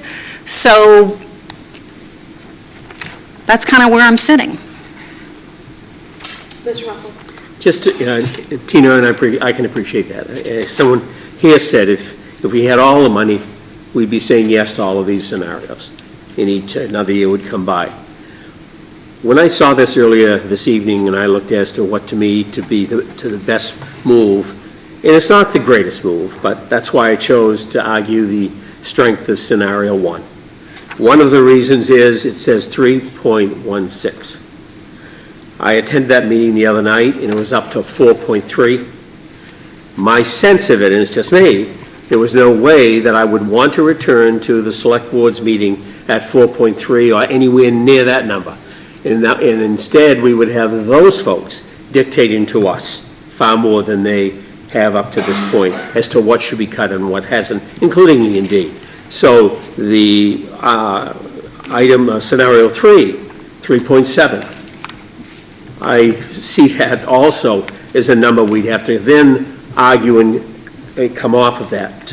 So other than including what I see as an improvement with the 2 curriculum positions, to me, 3.16 is putting the school committee, and we don't have time tonight to take a look at that 3 as to what it includes. And that was everything we've discussed for a month and a half, all of the items. Now, except minus 2 or 3 things with the red line down. I'm comfortable with that. I don't know where we would stand to just say, let's go with 4.0 or 3.7 and return all of that back to the select board for another meeting. I just don't have a sense of confidence that we'd be given that go-ahead. Okay. Ms. Stout? Yes, I've been listening to what everyone has to say, and before I make my important, what I really want to say, I will say that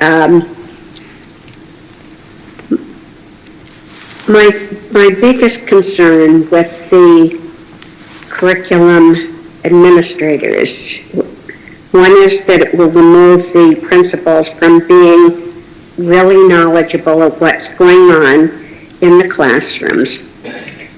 And 2, I think that we've got, we don't pay the best on the Cape, and we have people, it's hard to find people that want to be teachers. So I'm afraid of losing people and being in worse shape if this is done in a way that people feel too threatened by it. But if we voted for, if the vote was for what just said, scenario 3, that included all of it, including the curriculum people, I would vote for that. Otherwise, I would probably go with the 4. Thank you, Sharon. Given the time, does anyone need any more clarification? Does anyone have any more questions? Do you feel we need more discussion, or do you feel like we can proceed? I have a question. Yes, Ms. Henderson. Michael, Yes. if we were to vote on scenario 3, and then we go to the towns, and they say, nope, then we come back and do this again? Yep. And we have to also think the timing on everything, because if we were to do that, like say we were vote on 3, then it goes back to the town. Our next meeting isn't until the end of March. And what's our deadline for warrant? I mean, we have in the past gone beyond this date. I mean, the first deadline is getting them the judicial draft in January, and after that, it's really just March, I think. Because then it would be a first reading again, so we're looking 3 meetings out before voting on it again. So you're looking at April, after school vacation. So you have voted on amendments to the budget in immediate meetings without, you've not, in last year, because last year. Without first readings. Without first readings. Okay, well, it still brings us to the first week in April before break. And there have been years where we have literally been going into the week of Harwich Town meeting in negotiations and discussions with the town on what that wherewithal is. So I think Chairman McCaskill was insinuating that that more conversations would be happening and More conversations. and- Yes, with an S, yes. and was very well aware that we were still carrying, 6% for insurance, and that it was now lower, as was the town. I guess I just have one clarifying question. I'm stuck on why we would go back to Harwich with a 4.whatever it's going to be, change. 4.28, when we could offer them a 3.83. And I feel like they're not held up necessarily on anything that's in the budget. They're held up on the percentage. That's what they're always held up on. So I'm not sure why that's advantageous to put that extra step in there, when ultimately we're going to end up at the same spot. Yes, Ms. Games? So that's not completely true. I've had conversations with 2 select board members on Harwich, and they are really they're not in the camp of the curriculum directors at all. I mean, I've had long conversations. So, but that's not I know it's not their decision. No, I totally get that. I totally get that. But still, I guess I'm thinking if that shouldn't be dictating the line items in our budget. That's true. They shouldn't. But I also know that it was a concern for one.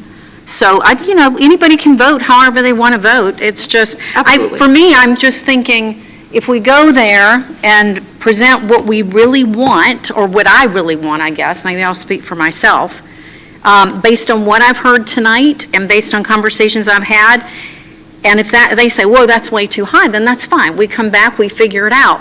I guess the question I have for you, Michael, is do you anticipate any other drops in the budget? I mean, you've already surprised me this evening with the 167. Is there anything else happening? What else you got? Well, I don't know. I don't really anticipate. I mean, no is the short answer. I mean, thought something was coming. there is, because, I mean, the budget's always, our forecast expenditure is always moving. So, because, people leave, people are hired, it goes up, it goes down, so there's always, that's why I come to you with budget transfers in the middle of the year, because things are always moving, and I just try and keep updating it as we go, so that when we agree the budget, we have the most up-to-date number. So, but, eventually you have to draw a line in the sand and say, okay, this is the budget number we're going to approve based on what we know right now. So I'll tweak it as we go. But right up until that point, I've tweaked it. But, the big numbers with the transportation and health insurance, beyond that, it's just tweaks and not worth, so. Okay. I had to go back to my paper. Ooh, go ahead. Sorry, I was just going to say, so the one thing I will say is things like common room furniture can sometimes be picked up, like, as we get to the end of this fiscal year, if we find that we have a budget surplus at the end of the year, then things like budget, furniture are, good items to pick up, in that way.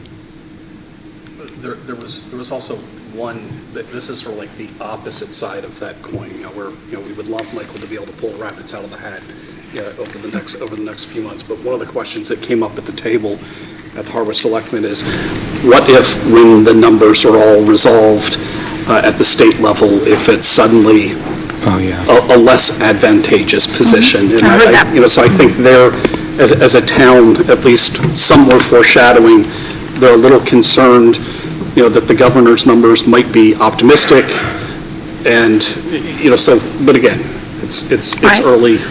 Well, and I'm still holding out hope that the Senate president, once it gets over Yeah. to the Senate, because she's big on the mental health, we get a little bit more money that way. Yeah. And then we can play around with numbers again. But that's just me. Yeah. We can take a vote and see how we land. Yeah. And Tina, the other I was going to make, I had to go back through my notes, but, scenario 3 still keeps the coordinator, the curriculum positions in there. Yeah. So that doesn't appease the 2 selectmen that are not happy with the curriculum position, so I don't understand where that. So my take is, I don't know, and this is just me. I it don't, like a I giving don't take? claim to know everything. I don't have a crystal ball. But but like Terry leaving with the sense that he doesn't want to go back in less than X whatever number, I am thinking to go back in with the curriculum directors and to completely have dropped off the unfunded positions, when I heard very clearly one select person who voiced it, who said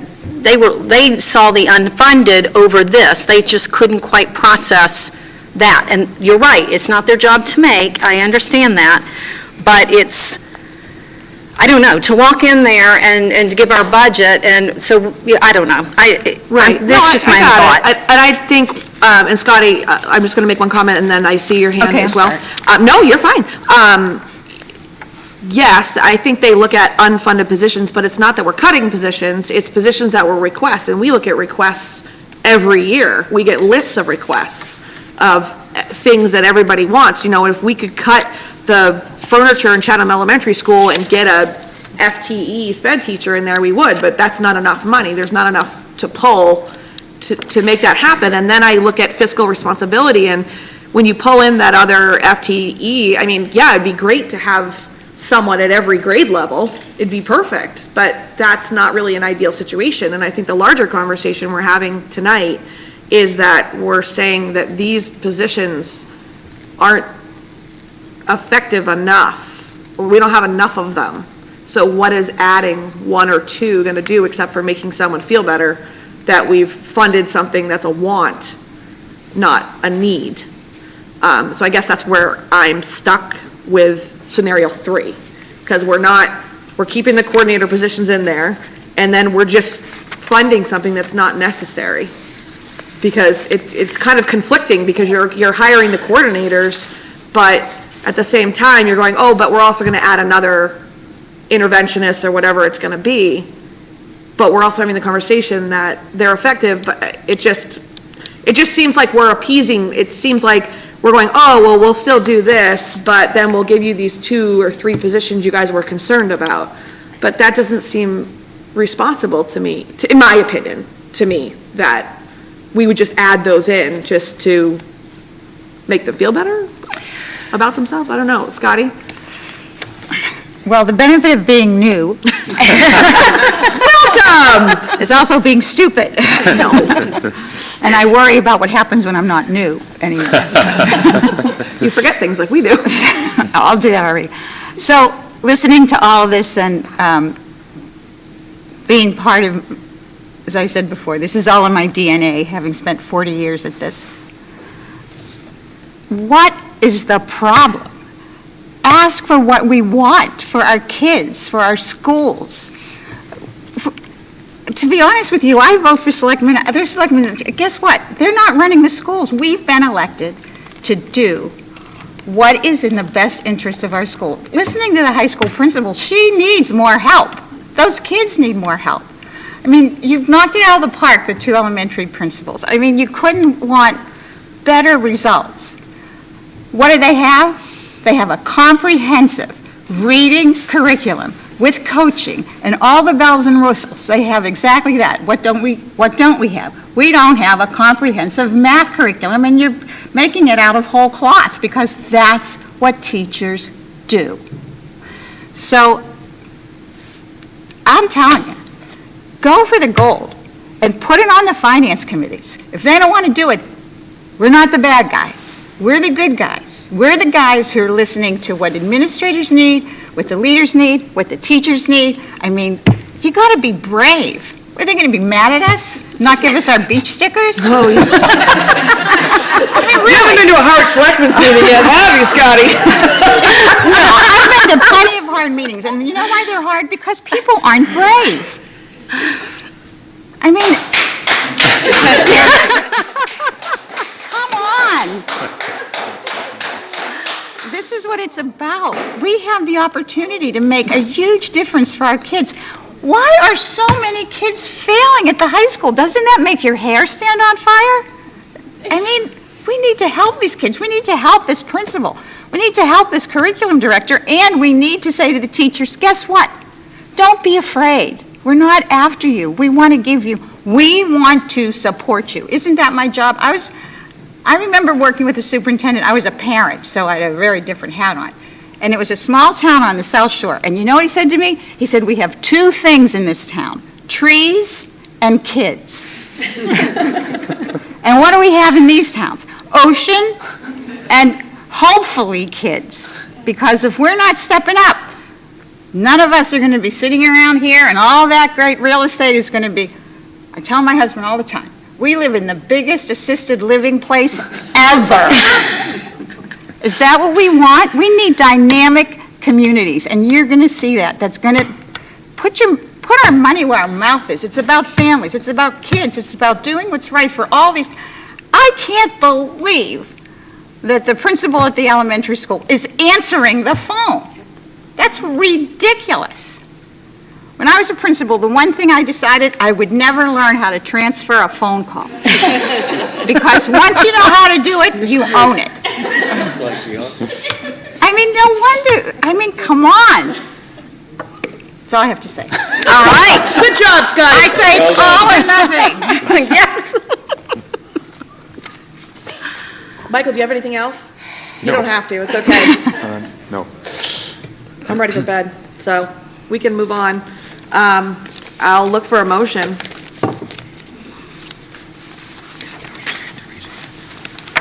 All right, I'll get a motion going. I'm going to make my motion for, hold on, still got my old budget thing here. For scenario 5, minus the high school furniture, we'll get to that at some point. Yeah. So I'm going to make a motion to approve scenario 5. Gosh, I have 5 in my head. I had my own scenario. 3 minus 2? Scenario 3, minus the high school furniture, and that's my motion. All right, so. I'll need a second. Second. Betty. Discussion and questions? The only question I have is if we're going to follow Scotty's lead, why are we getting rid of the furniture? Well, wait, there are limits. If we're asking, why are we asking for the furniture? We want to give them something. We'll say, look, we cut the furniture. Doesn't somebody need We took rugs? 60. I mean, she just had this huge speech, and have you seen the furniture? Scotty? It is rough. All right, put the furniture in. Well, I can't do that, I didn't make the motion. I have put the.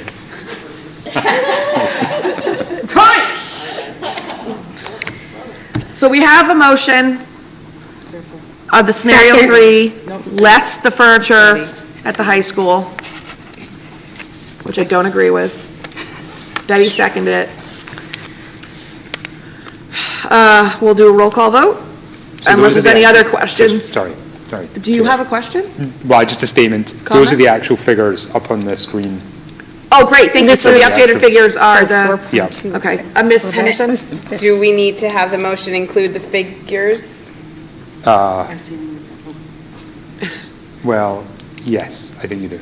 Yeah. We A have in the request to past. amend the motion, Tina? Yes, so in my read, all right, so I'm making my motion for scenario 3, which is Minus the. minus the furniture at the high school, which calculates to 44, help me with these numbers, 44,382,000, thank you, Terry, and $3. Do I need that for a No, that's percentage perfect. change of 369? Yeah, that's perfect. And what? And then I read the so that would make the Harwich assessment $28,469,466. It would make the Chatham assessment $9,710,000 $710,449. Perfect, that's perfect, Is that right? perfect. And You then want the Betty, will percent you changes? continue to No. second? Second. Okay. Question, Madam Chair, the Yes. 3.7 is changed by Michael to 3.69. 369? Sorry, I just rounded it, yeah. Okay. Okay, thank you. All right, we've had a motion, we've had a second, we've had an amendment to the motion, and a second to the amendment, and I will now take a roll call vote. Ms. Stout? Aye. Ms. Finnegan? Aye. Yes. Ms. Games? Aye. Ms. Gray? Aye. Ms. Rogers? Aye. Mr. Russell? Aye. Ms. Henderson? Aye. And the chair is an aye. All right. Thank you, everyone, for your discussion, for your presentations, for your questions, for your care, concern, and passion for this beautiful district. Like HES. And love. And Jen, we'll figure out your furniture. Yeah. Okay. Maybe the Chatham Elementary School can share their bouncy chairs. Yeah, they have movable furniture, and it can move over here. All right, next item on the agenda, just quick, in your packets, under subcommittee, just wanted to let you know, there's an updated list for subcommittees. Right now, what we've done is we've just filled Scotty into the open spots, just because with timing and with the new election, it's not gonna really be relevant, so. The scariest spot, the scariest part, What's the scariest part? the scariest spot. Oh, it's the scariest part, yes. So if there's anything coming up that Scotty can join in on, that would be great, but I don't think there is, so I didn't feel like it was a problem adding you in just tentatively until we move forward. And then also, there's just an updated contact list, which has Ms. Finnegan's information on it.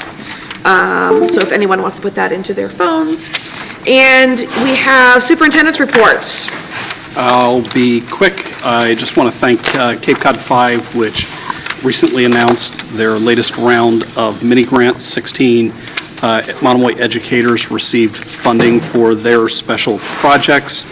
I also want to just thank Kelly Lower, who is a teacher at our middle school, and Andy Matheson, who's a teacher at our high school, and also Joy, for attending the Harwich Housing Huddle last night. And I know that both Andy and Kaylee shared their challenges, their first-person challenges as a young educator, and Kaylee's part of new teacher here with Monomoy, and Andy, a very experienced veteran teacher, who's been with the district for the last 10 years, plus Harwich Public Schools long before that, who both were struggling to find housing, here on the Cape. And, thank you for sharing their stories. And last but not least, in terms of recognitions, I would like to just acknowledge that our Director of Curriculum, Instruction, and Assessment today successfully defended his dissertation.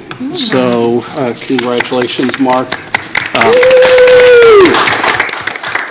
Busy day for Mark. And then I hope that we'll be able to get something from the graphic designer and have some initial draft of the portrait of the graduate to share with you at our next meeting. That's what we're shooting for. Great, thank you, Dr. Carpenter. And we've done the budget discussion vote, the second reading. We have the ESSER budget transfers of the last item in your packet. Do I have a motion? Ms. Henderson? I would like to approve the ESSER budget transfers as follows. $300,436